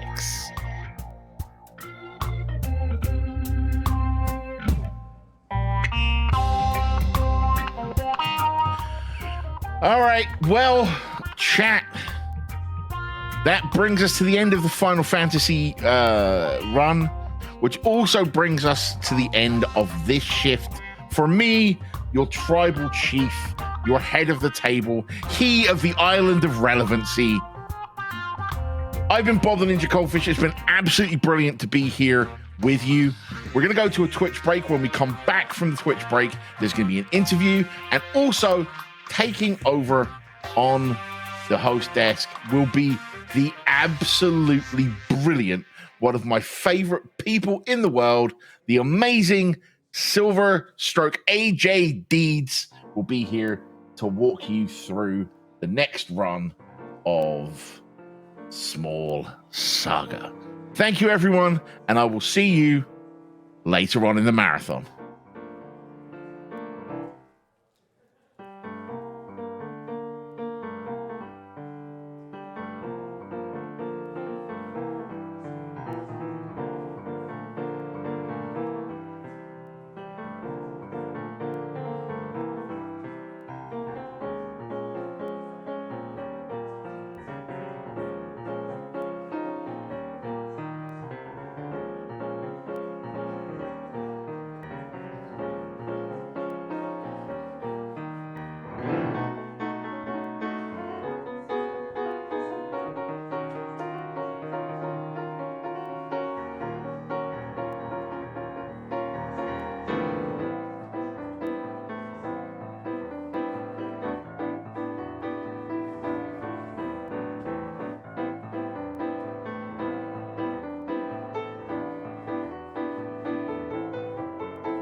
Hello, hello. Welcome back to RPG Limit Break. I am AG Deeds. You can also call me Silver Deeds, and I will be hosting Small Saga coming up in just a bit. But before that, we have a very exciting interview prepared for you that I'll be sending over. We'll be talking about Virtual Highlight, being run by mechalink. Go ahead and take it away, Vanivan. Thank you very much. Hello, everyone. I am Vanivan, but I am here with mechalink, who is going to be running Virtual Highlight later today. And if you are not familiar with that, it is quite unlike anything you have ever seen before. So I tell you what, let's get into it. Tell them a little bit about what this game is and why it is so truly special. So Virtual Highlight's a remake of the original Highlight, right? So the original MSX Highlight, except it's in 3D. So like 1995. 3D. I mean, it's 3D, right? Like early PS1 era, like pre-PS1 era graphics, like Lara Croft type graphics, right? Like totally reasonable, except that it runs at 5 frames per second on its best days, and most of the run is not on its best days. This is not an exaggeration. This is not an exaggeration. It's not an exaggeration. No. And all of the sins come from that frame rate. It's a kind of a clunky game. Why? Because you get to input once, like, you have 5 frames or less of space to input. Now, just being familiar with the game, one of the mechanics I know is that when you're in a dungeon and you want to, like, turn one direction or another, it's actually more effective to pull up a mini-map and turn in that as opposed to in the actual game. It can be, itself. Yes. It's the mini-map runs at 60 frames per second, so... Which, hey! Fantastic, yeah. Now, speaking of how the game runs, Virtual Highlight, the engine in that game is built on an engine that was used for a golf game. Is that correct? That is correct. Yeah. T&E Soft had a golf game like a year before, like Pebble Links or whatever. And they reused that 3D engine to make Virtual Highlight. They're both 3D engines, but there's an optimization thing that you'd like to do for an action game versus a golf game, and they didn't. They really didn't. It's pretty noticeable. Now, there are some other assets that were used, too, like some of the dialogue. Yeah, the vampire will say something to you when you first fight him. It's the select second golfer backwards in Japanese. And there's a couple other voice lines that I think are also essentially the same thing, just they had voice lines from the golf game that they just sent through the processor. I think on the disc it's stored forward, so like they actually reverse it like in memory. Oh, really? Oh, wow. Now, we have seen Virtual Highlight at RPG Limit Break before. It was done a few years ago. Now, that was done in the Japanese version, but you're going to be doing the English version today. Tell us about the differences between the two. That's right. So Gyre did 100% known seed a couple years ago. I'll be doing any percent random seed. And the difference here is that English and Japanese are mostly the same with a few minor differences. The big one for a random seed, if you die, you don't lose your money. Okay. And in a routed seed, you try to make sure that you have like warp equipment for warp tools for when you can warp around. In random seed, you're probably not going to have those, so death warps become the fastest way to move around oftentimes. Interesting. So that's a big difference in the routing. It's a big difference, and since you're routing on the fly, right? Like, because it is it doesn't randomize where the key items are, but it randomizes where all of the dungeons are. Right. Like, so it's a seeded game, right? Now, speaking of the seed that you're going to be using, that's actually a donation, or I guess a bid war that people can actually name the seed. For what you're going to be doing. Now, of course, if you're going to be entering this seed, you have to do this right at the beginning, right? Yep. So for folks that want to get in there on naming that seed, I know we've already got a couple choices up there, and I'll have Deeds break that down when we toss it back to Deeds. But if you want to get your name in on some of those seeds, then by all means, you still have a few minutes to do so. So if you want to snipe, there's your opportunity. Mecha, great talking to you. I'll get you out of here on this one last question, okay? If you were turned into a little slime, what word would you use to describe the sound that you make when you slide along?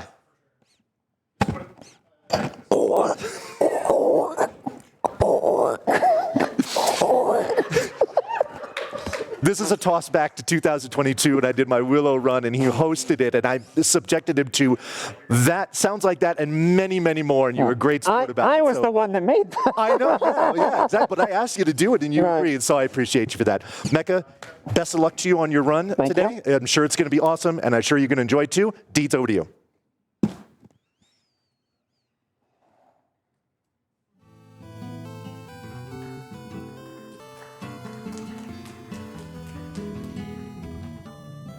Thank you so much, Vani. I'm excited to say, so we did meet the incentive to use the Lego brick in the Small Saga run that we're about to see. So thank you so much for your generous donations towards that.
And while we are waiting for the runners to finish setting up, I just want to give a quick reminder for what we're doing all of this for.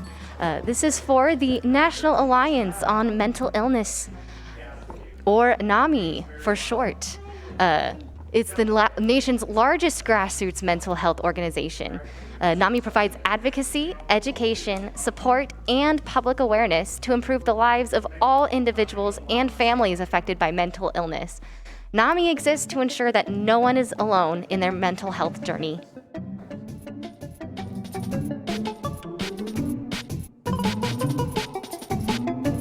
And yes, going back to that interview that we just saw, there is that Name the Seed incentive for, bid war coming up. So right after the Small Saga run, you can name the seed that will determine the run.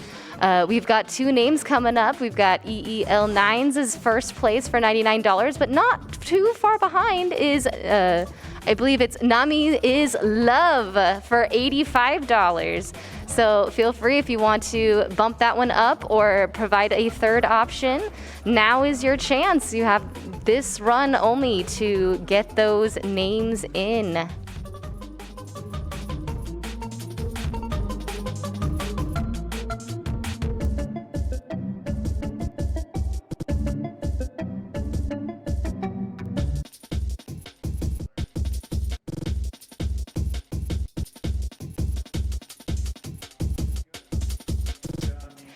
We also have some donations coming in. I love to see them, so keep going. We have $100 that came in from Jacob P. Thank you so much. There was no comment, but we appreciate your generous donation. We also have $5 from My Hero Zero and another $5 from Blue Undertones. Thank you so much for your generous donations.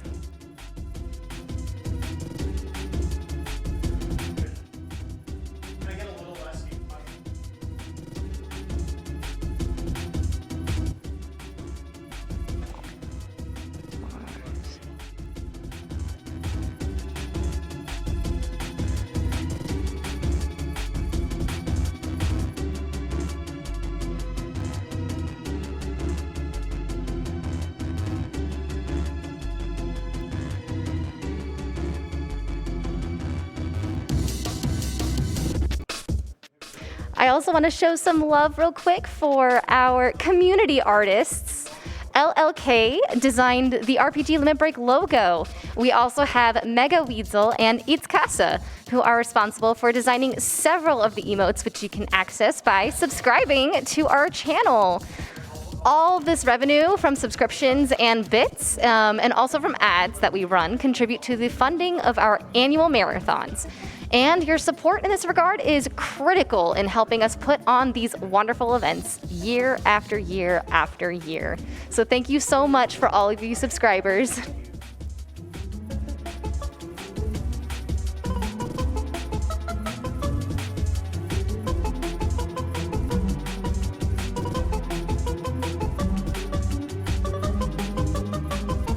We're also grateful for LLK, who's also a longtime contributor to the GDQ marathons. They also designed our promo banners, attendees banners, as well as our badges and emotes. You can check out her work at jazzaboo.com. That is JAZAABOO.com. Spelled out more, JAZAABOO.com.